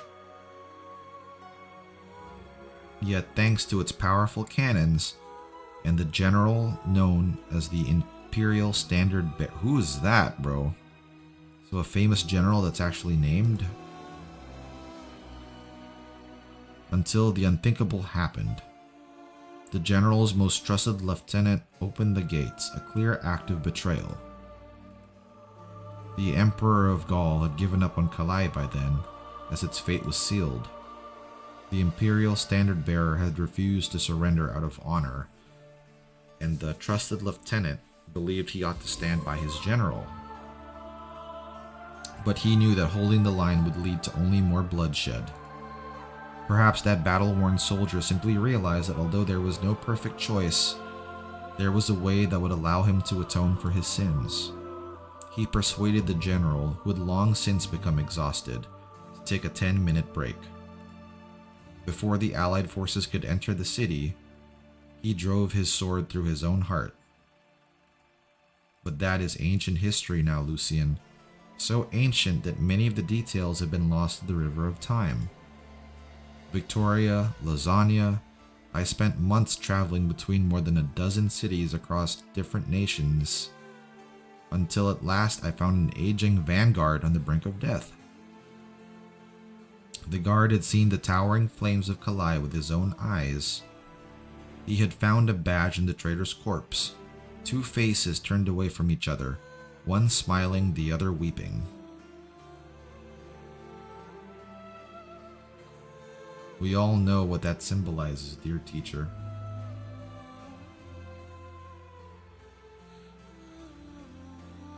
HD is at its best when it's doing more grounded, more personal stories rather than large-scale conflicts with grand implications. They tend to overplay. I agree. I kind of agree. It's part of the reason why Act 2 fell off. Too much focus on the unnecessary. I think their best storytelling comes from events like these, right? Like, I know Ami and the Doctor still have their story to tell, but whenever they get too big and too many POVs and all that. I get, like, you know, they probably think that that's what makes for, like, grand storytelling, but you're right, it doesn't feel as personal, so it's not as impactful. Haha. And I suppose you made other discoveries as well. So he's the reason for the fall of Gaul. Even earlier in Laterano, over 200 years ago, a brilliant cardinal was struck down by gun knights in the plaza. He was intelligent and compassionate, known as the sancta closest to the Lord. But then he changed. He grew radical, unyielding, and unwieldy, until the situation deteriorated into a religious coup. The would-be usurper became the only cardinal in the history of Laterano to die during a coup. No one knows exactly what happened to him. At some point in one of the Ecclesia Requiem, he had a chance encounter with a passing feline, but that, of course, is hardly a lead worth chasing. It must have taken some effort for you to uncover all of this. Indeed, it was quite troublesome. I merely offered that sancta a bit of truth. He was already terminally ill, you know. Unlike the incompetent pope who only knew how to interpret scriptures, his own zealousness knew no bounds. But with limited time, he might not have been able to put his ideals into practice and to hear the church bells ring in the new era. But in truth, the moment the cardinal struck down the pope, he came to his senses. He realized that death had never caught up with him after all. His sudden clarity only plunged him deeper into madness. Faced with the ruin he had wrought, did he choose to walk willingly into the gun knight's sights? A microcosm of political tragedy from which many of the troops' place took root. Quite a pity, isn't it?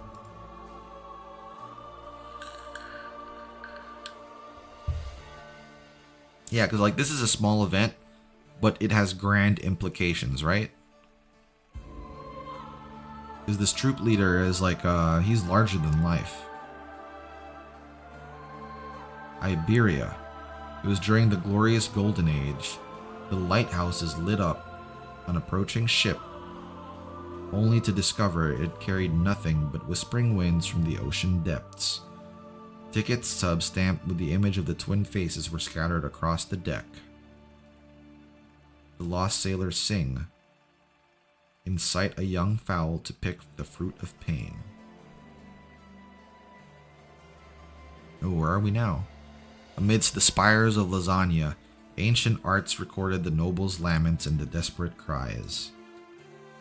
Exile an infant to arrive at joyful death. An encampment covered in thick snow. Weeds walk their own path.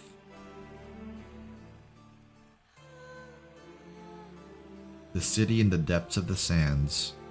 Through tears, falsehoods, and riddles, he leaves the bed of withered flowers. He probably knew the ancient Shah as well.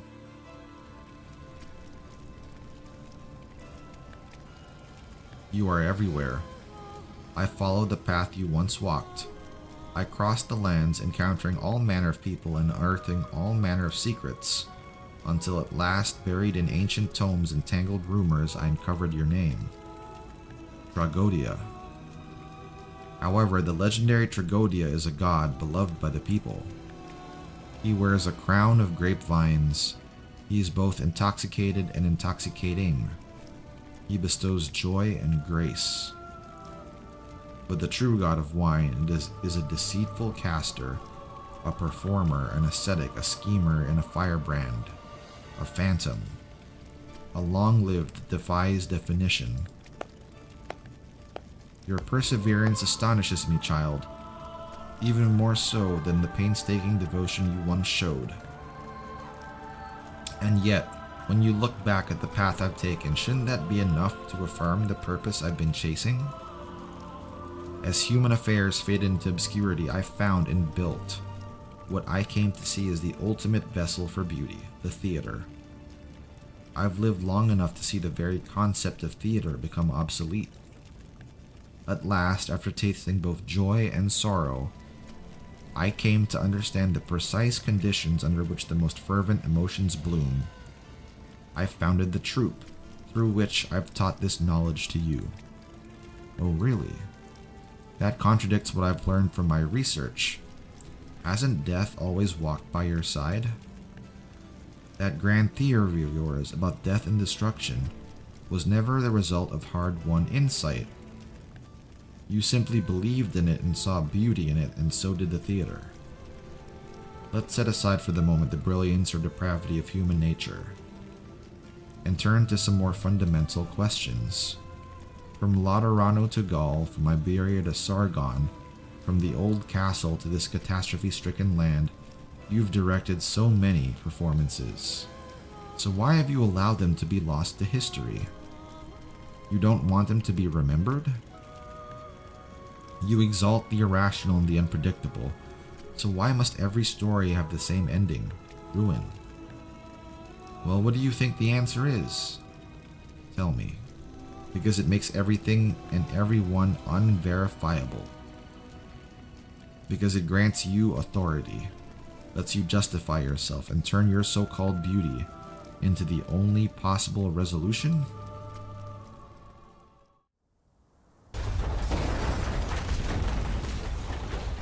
Stephen, if you're still alive, say something. Greta. You really did lock yourself up. He's still alive? It's too much to explain right now. In short, the entire plate is on a collision course. Yeah, I think Stephen's cooked. Damn it, that broken column has sealed the door shut. It's really heavy, just wait a moment. It's because there's no Ursus there. I am in no way, shape, or form a genius. That god came to see me. He hasn't abandoned me. He's shown me a new way of thinking. I like to think I make good use of my characters' deaths.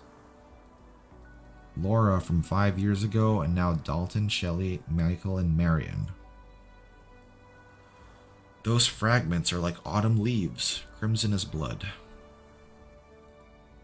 But still, I can't write an ending that satisfies me.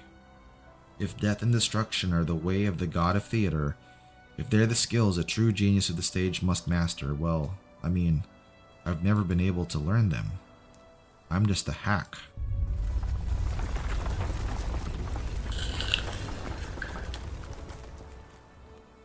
How do you pronounce that? For the love of Borgnine, how can you be so stupid?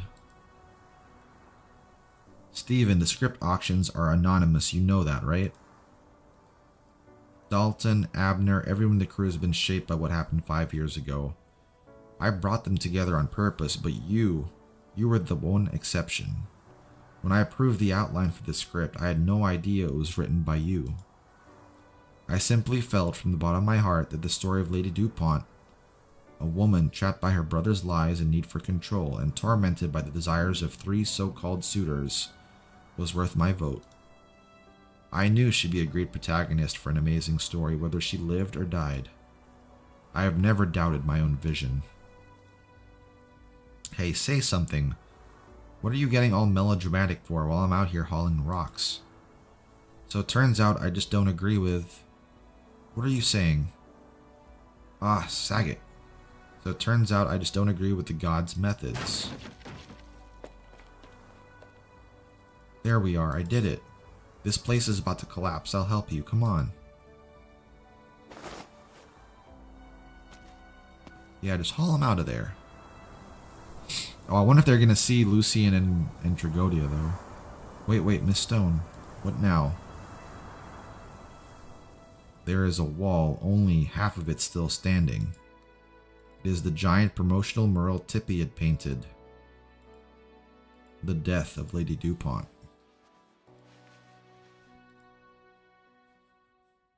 Oh, instead of the death, it's now death. My God. It's beautiful.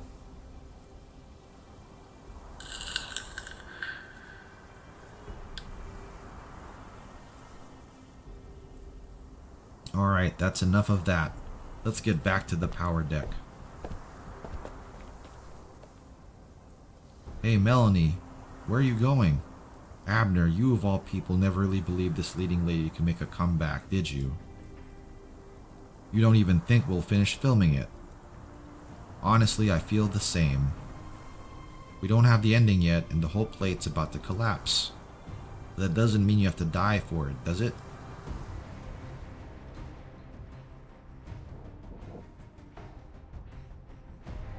The catastrophe is closing in. But Bellamy still walks forward to face it.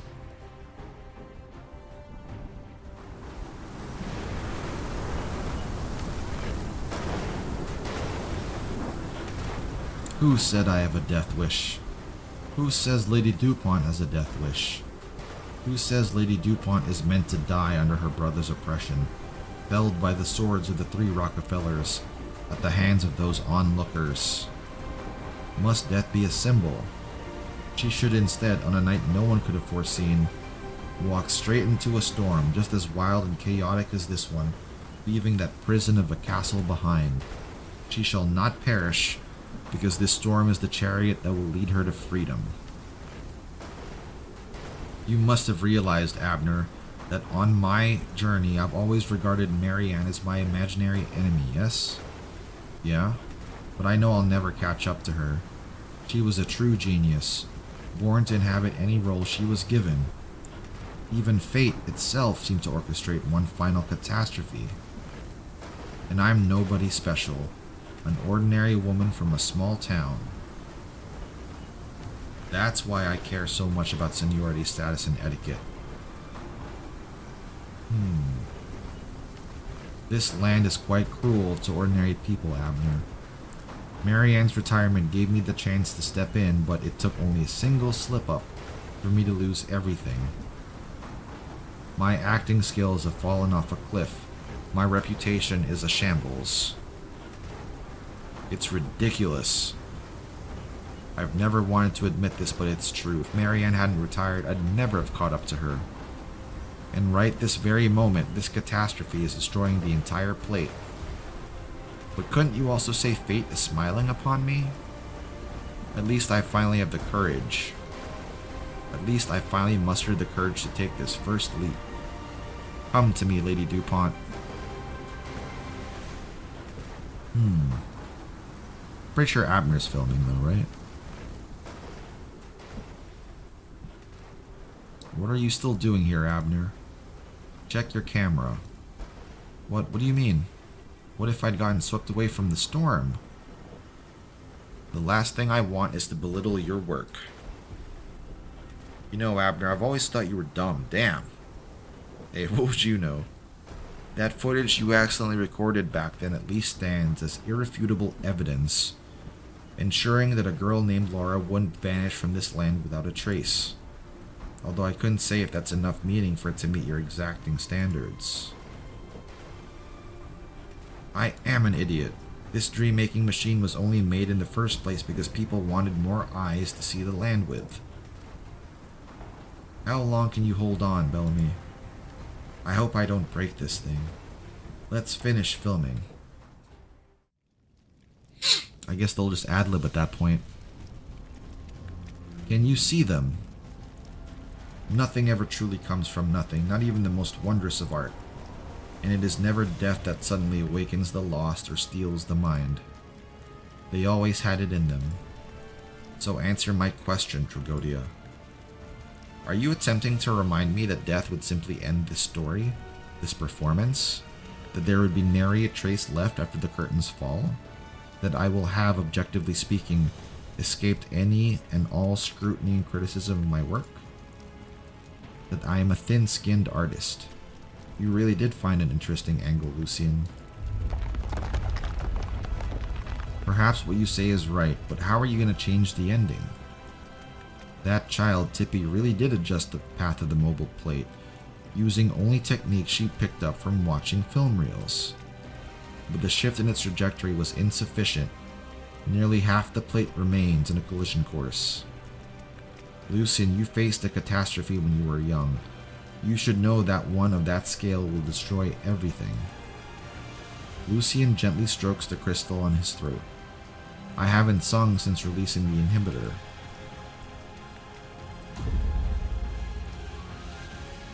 Singing, it is Blood Diamond's song. The song that once lit up countless stages. Today it echoes once more. Singing with such total devotion. No, it seems that dreams can also be used as barriers. This is the first time I've ever seen you use your arts in reverse, Lucian. Are you trying to protect everyone with the voice that once brought pain to yourself?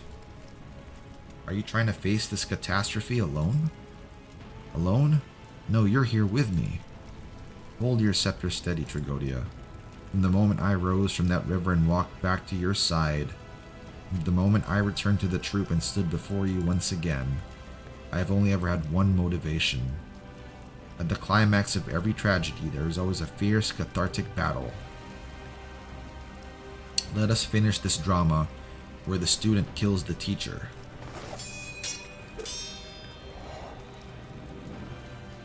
Haha, my favorite student, my best actor. Everything that is headed for destruction should serve as your backdrop. Even I can't help but be swept away in it. I've forgotten all other matters.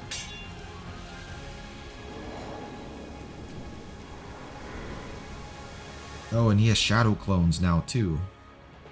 But you should know that killing a long-lived is meaningless.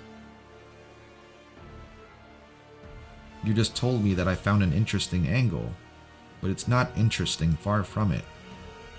You aren't a thin-skinned artist. You've just been left with no other choice. It is not us who need to die, not the audience, not the common folk. It's you, Tragodia. You've walked through history. You founded the troop. You've created dreams from darkness.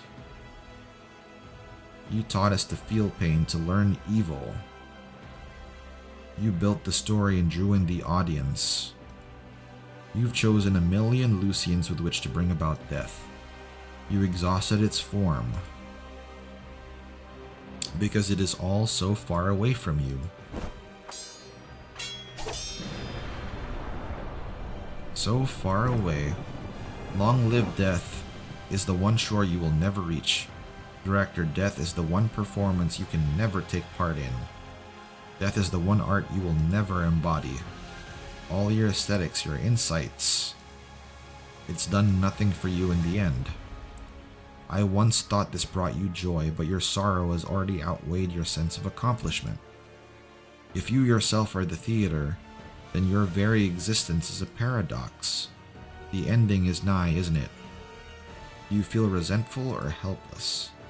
Do you find this funny or confusing? Or have you simply ignored it? Have you never felt the same pain that I have? Tragodia is uncharacteristically silent. Lucian shouts loudly. Does it hurt, child? Yes, of course it hurts. If you keep using your arts without restraint, it will kill you, child. Are you jealous? Ha ha ha ha. Perhaps, but your performance really is moving.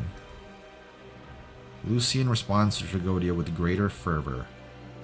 His surging emotions give him newfound strength.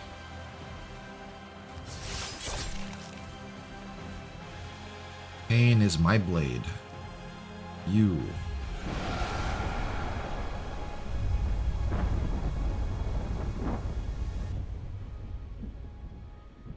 The curtain must fall. Cycles will not help shape our so-called destiny. Child, I've just gained new inspiration.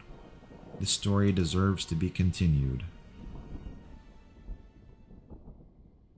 The plate beneath their feet is swaying and shaking. Hundreds of broken masks drop to the ground as Tragodia slowly falls to his feet.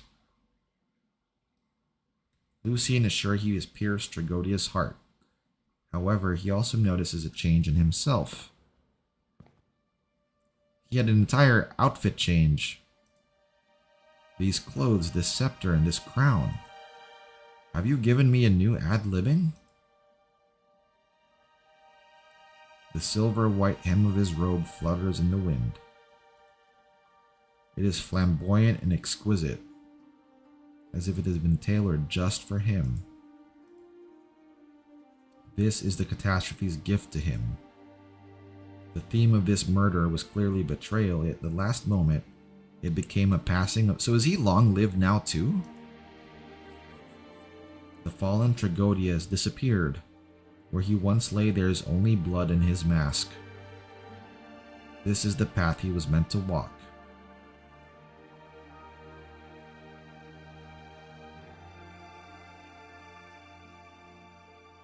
All those theater masks.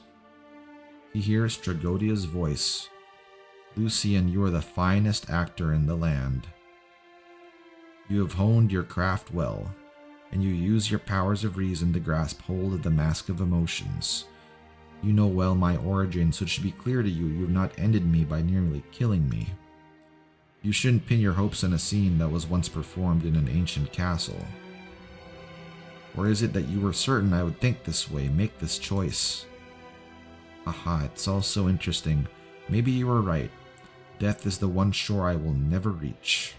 The one performance I can never take part in. Weeds walk their own path.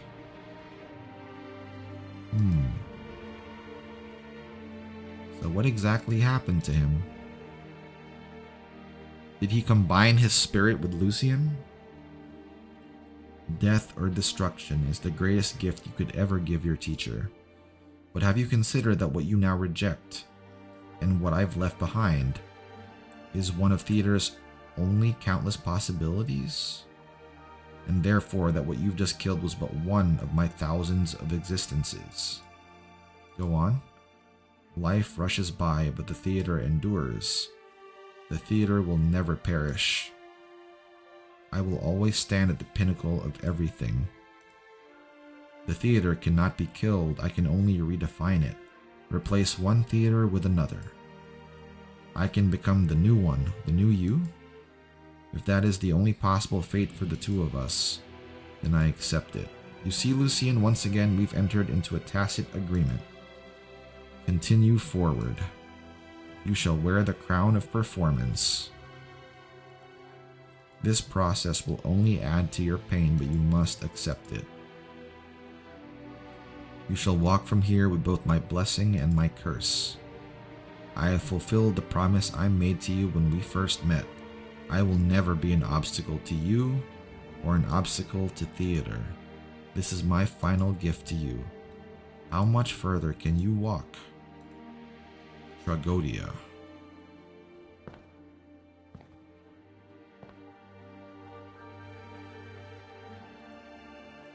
Yeah, it's a crazy image too.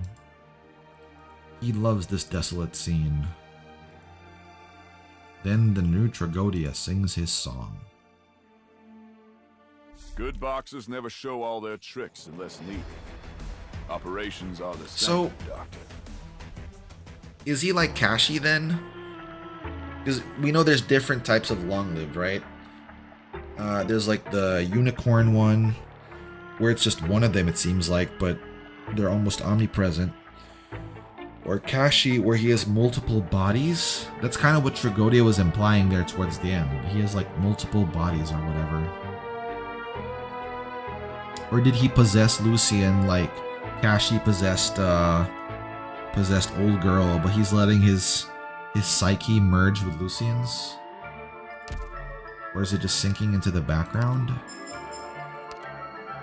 Is that what's happening here?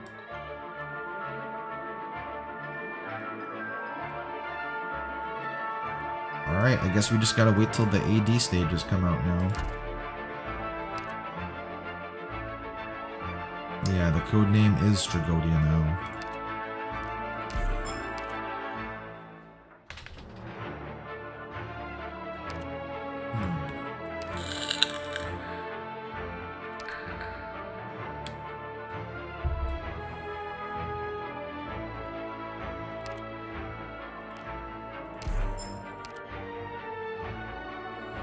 I think I will let his files paint the picture. Yeah, they're gonna have to.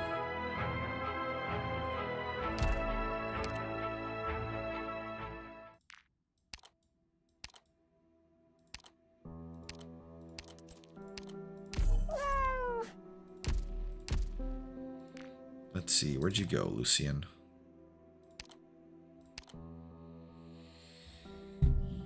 Yep, Phantom. 11 years of combat experience.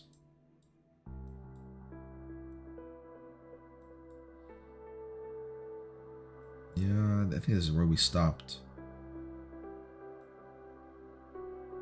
One of the most difficult entities.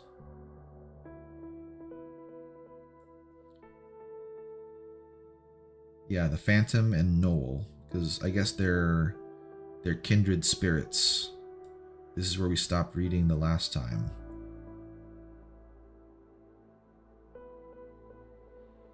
As though he already knew everything. I can tell our secrets are alike. He's enjoying the process of breaking it.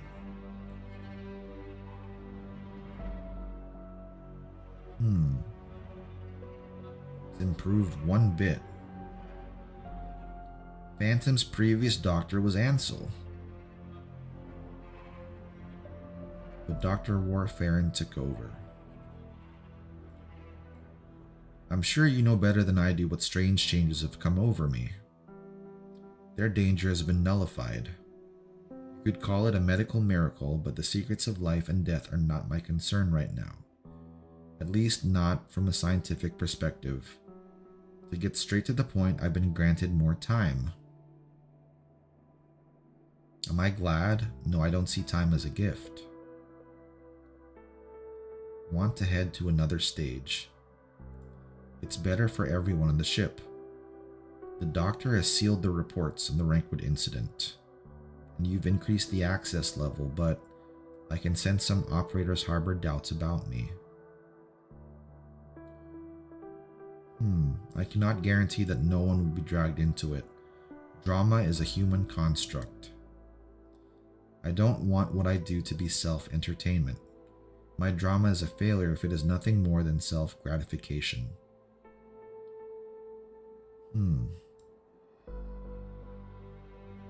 We will not speak again for the next 6 months.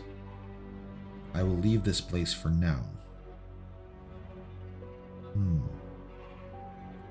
If the troop leader is but another character, I want to know what the true author wishes to write and what I can write.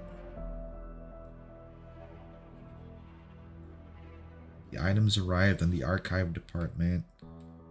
Thought to be a prank, old coins, banners, rubbings, come from many different eras and places, a certain mark found upon them.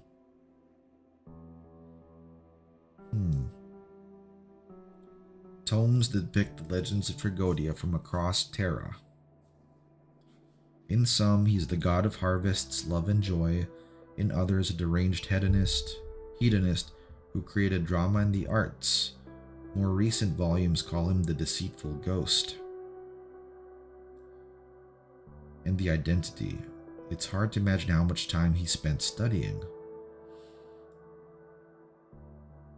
In order to validate some of these records, the archives department wanted to invite him to discuss the origins, but were unable to locate him.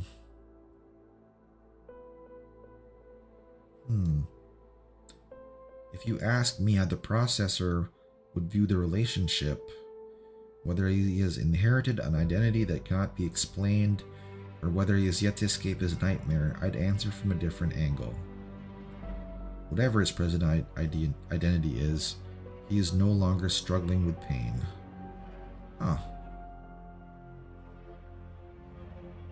If he has chosen to repay or to trust Rhodes Island, we should repay that trust. And promotion corridor.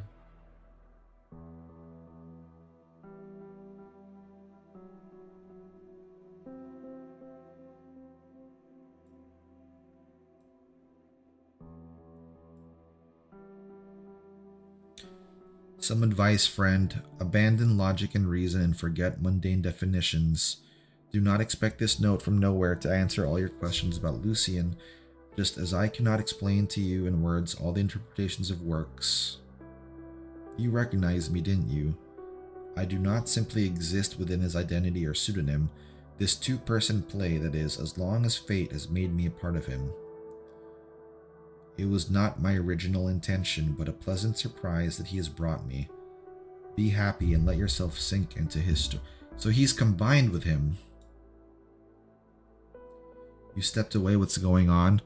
Well, we finished the event. Except for the X stages that haven't come out yet. I'm just trying to reconcile what happened with the operator record because, yeah, I guess Tragodia just combined with Lucian's mind. So it's like a two-person play. 2 souls, 1 body. And that's how he got his powers. Yeah, he's got a passenger now, except unlike Kashi with Tallulah, he and the troop leader have a more friendlier relationship, I guess, if that makes sense. Yeah, they're more friendly.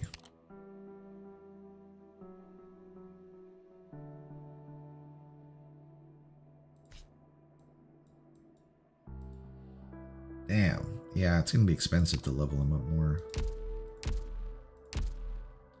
I guess I should work on Miss Christine first. Get her up to snuff.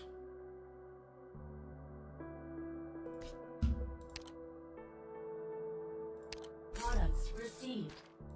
Products received. Products received. She needed 3, right?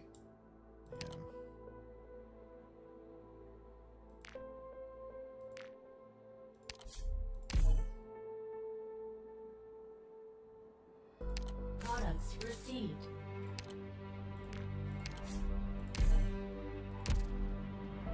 Yep, there we go. Alright. Imagine if they made him a doll keeper. Oh, speaking of imagining, where's Ascalon?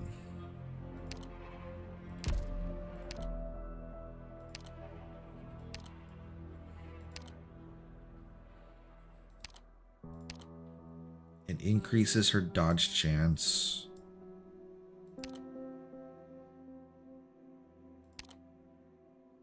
Hmm.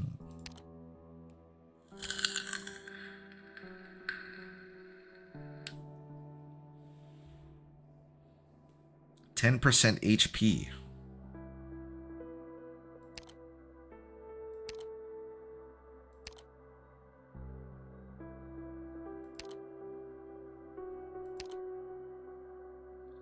But she doesn't slow the movement speed of enemies anymore.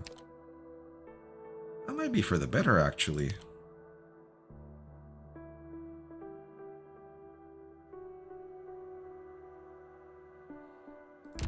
Yeah, I kind of like that she's able to self-heal with that. I always like when you give operators a bit of self-sufficiency, right? And they're able to heal themselves. Congratulations, Huffy Bear. This might be the fastest you ever finished an event because I liked the story. It was actually pretty good. I liked it. It was all like, even though, you know, like it was through the Rhodes Island way of storytelling, it was almost like we were playing a Dark Pictures game, like something from Supermassive Entertainment, right? It's almost like we were playing one of those. I really like her outfit here. But her normal outfit is just as good, honestly. But this outfit gives me Elden Ring vibes. Like Shadow of the Erd Tree vibes.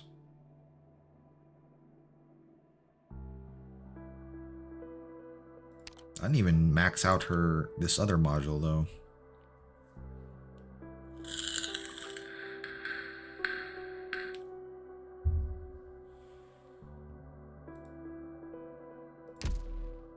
Youchie, that says a lot about the past 2 events. I'll be honest, the last 2 events were... It's great to see you. They were just okay. They were just okay. I really like this one though. So now that I'm done, I'm assuming some of you guys are done too. Which node are you guys farming for mats? Well, we still have to watch the epilogue too, but let's see. This one has incandescent alloys, polyester packs. Do we not have anything guaranteed? Yeah, there's nothing guaranteed here.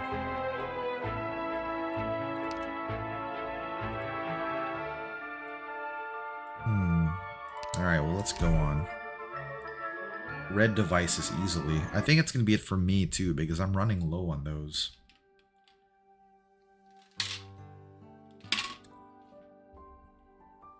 Oh, is Moira in jail? Molly, you've lost so much weight. She's calling her Molly now. I went looking for you once the plate stopped. His singing voice is terrifying. But he only wanted to stop me. He didn't want to kill me. It definitely wasn't a coincidence that he bumped into Greta at the auction like she said. He had another motive to join the film crew. And what was that? He was looking for something that exists.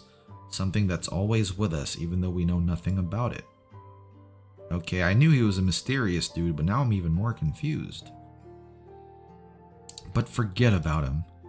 I'm sorry for taking so long to come to see you, mostly because they make it a real pain to file a visiting application for this place.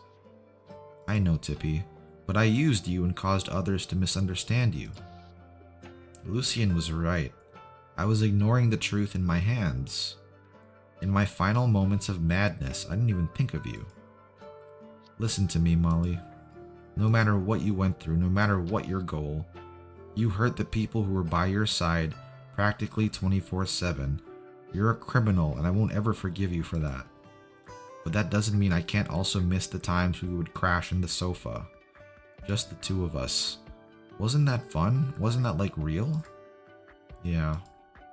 When I was stuck in bed, my wounds hurt so bad I couldn't sleep. I kept recalling everything that happened. It said another prison. It's not, I don't think it's Mansfield.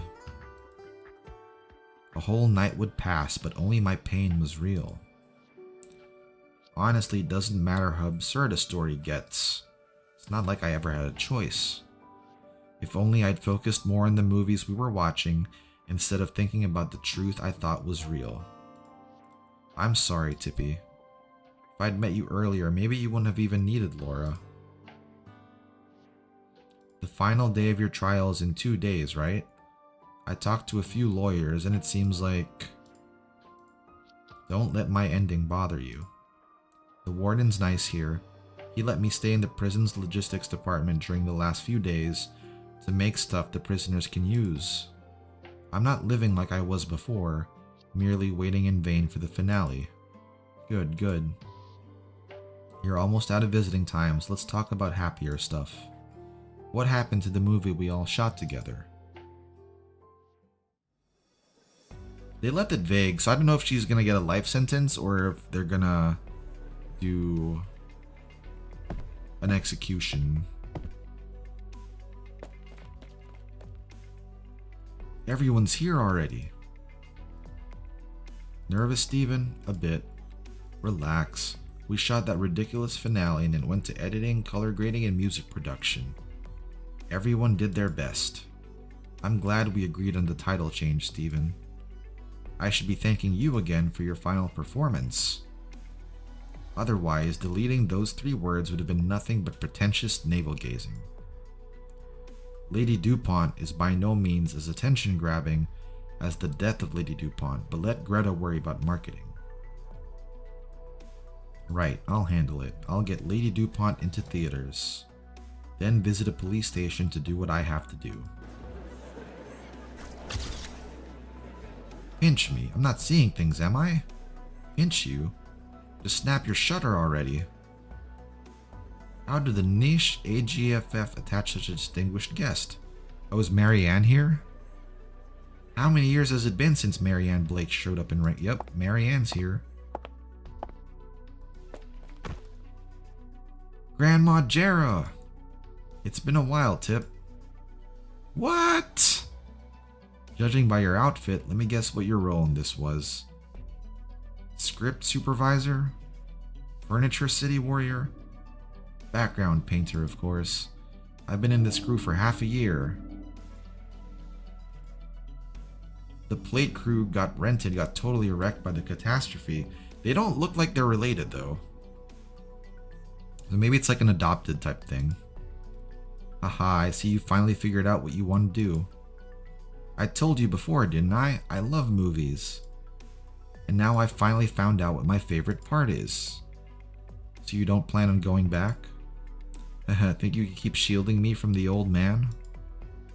Tip, your grandfather may be an old friend of mine who used to be my finest partner in the industry, but that doesn't mean he'll let me tell him how to raise his grandkids.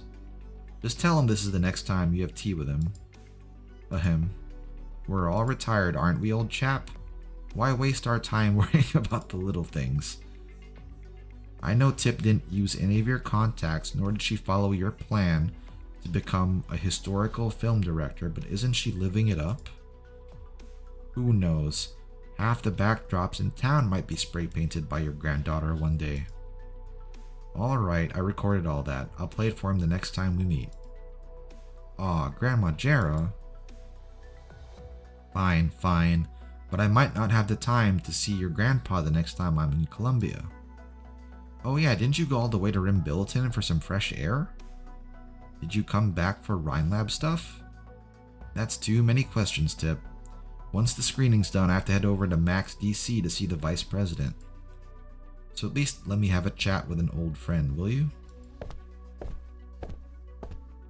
Long time no see, Marianne. Just call me Jera. After so many years away from the silver screen, Marianne sounds like a stranger's name. Either way, I have to thank you, Jera. I'm sure you know that given my current reputation, I don't have much of an influence. So without your help, the AGFF would never have allowed Lady DuPont as a late submission. It was my pleasure. Though I must say I had no idea that Tippy was actually... I would have helped you with or without her. I just watched the part with the catastrophe and felt it'd be such a pity for the audience to miss out. So I thought I'd do an old friend a favor. But even if Lady DuPont gets free marketing at AGFF, that doesn't always translate into box office numbers. Melanie, you know better than I that if Rankwood were a person, he would be the most forgetful and least tolerant person there is. It's no guarantee that he'd accept a lover running back into his arms. Besides, you did destroy an entire plate. Even if the film's a smash hit, you might not make enough to pay for the damages. At least I did it, and I have no regrets. But rather than mulling over all that, I'd like to ask you a question. Go ahead. When you encountered a catastrophe while shooting the eternally shining star, the camera caught you as the storm nearly missed you. Was it just an accident like you said, or did you also move towards it of your own will? Is the answer to that still important to you even now? No. It sure is hard to say if I really did beat you in the end. The splendidly dressed female lead laughs heartily before every camera in the room, though she does not even know what she's laughing at. After a long time, she opens her arms towards her former rival, the genius she always thought she would never catch up to, for a hug. And it is returned in kind. Let's head in. Yeah, so Tippy is from a distinguished family. Melanie Rutherford as Lady DuPont. Michael as the three rock... Michael didn't even get a last name, damn.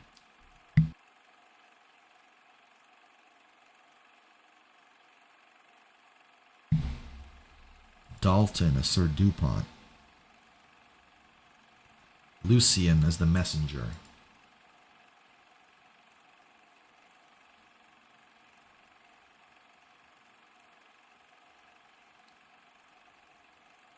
Coordinator Shelley.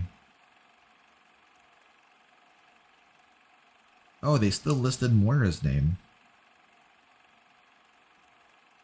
Houghton. Because we knew Houghton's name. It's over? Yep. Thoughts on the film? I heard about what happened behind the scenes. The murders, the catastrophe. So before I sat down, I thought the film couldn't possibly live up to all that, but... An absurd noble's breakdown ending with a catastrophe. So many of the characters were just bizarre. It's hard to say if it's good or bad, but it's a lot to chew on. Story aside, even the production was pretty controversial. The first part was shot meticulously, but it becomes rougher towards the end. It's definitely going to be polarizing. The fans will rate it highly while the haters are going to hate it. But that's what makes it interesting, isn't it? With this one, I'd buy a ticket.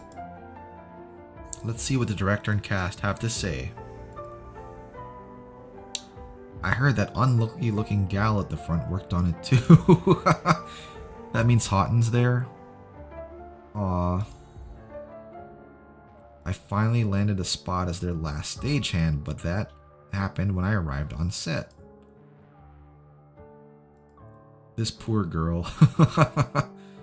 Damn, she broke her leg going down too. And if I didn't break my leg, I wouldn't have missed my bus and missed the first half of the screening. Even the images on the screen feel strange to her. Just like her topsy-turvy life. Then she spots her name at the end. Stage department, Houghton. No matter how the hand of fate may change, it will eventually leave a line.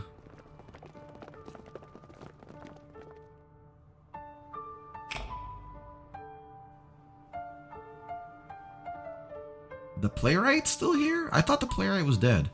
It's over? I'm not with them. Besides, the two of you are here. True enough. Yes, it was wonderful. Be it the film herself or otherwise. Lucian. Is he dead for good this time? Or is he still alive somehow? I'd have to think about that. But all you need to know, Shalem, is that you won't have to worry about shadows from the past invading your dreams, even when you're on Rhodes Island ever again. And playwright, you may write your scripts as you wish, about any topic in any style. The Crimson Troop is no more. You two are free. And you just said you'd have to think about his ending, which means you're stuck on that path, correct? Drama never dies. So is the one sitting beside me no longer Blood Diamond, but Tragodia? It sounds like you've paid a heavy price, Lucian. I wouldn't say so. If our previous attempts at escape or revenge were just scripts for us to follow, then now we can finally step into the future. I will travel again, until I'm certain. It could be a new troop or a new proposition, new adventures and new stories, or a more dazzling tomorrow. Hey Shalem, we're all buddies here. Would you like to lend him a hand? Lucian, are you sure about this? Of course. Those who've lost themselves in their haste. And the creatures who chew on their pain. This land has never lacked for actors. Well, where's Miss Christine? So I welcome you both to join the troop.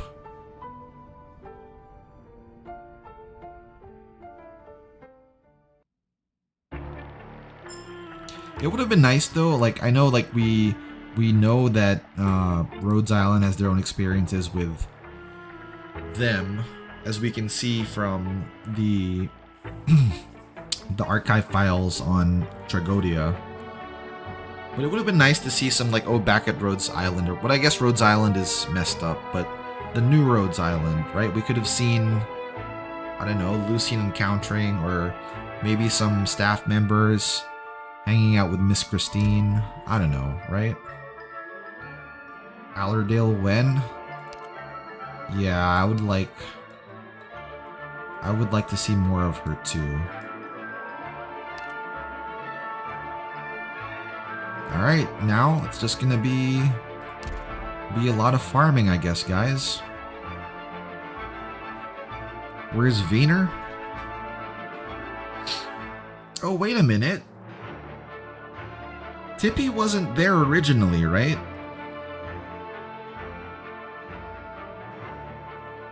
I don't think Tippy was here in this image prior to us beating the event, right?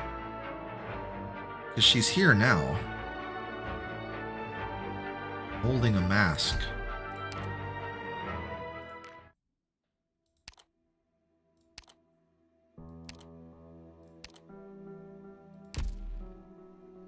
She's only at 20 trust.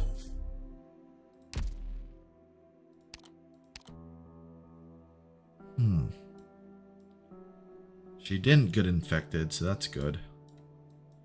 Yeah, we won't know anything yet, I guess, until we trust farm her some more.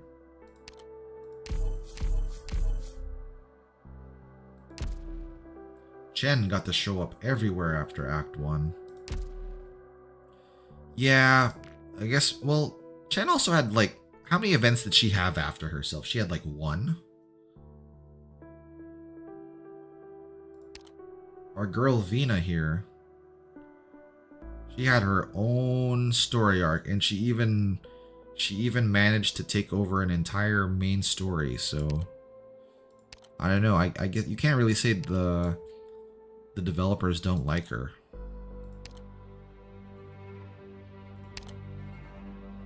La La La Lion. But her stuff is so expensive.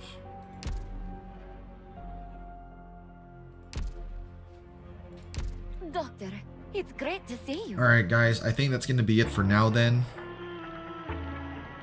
We are going to cut it here. I'm just going to spend the rest of the week filming. Or not filming. Farming. Probably the red node. Because I have like 2.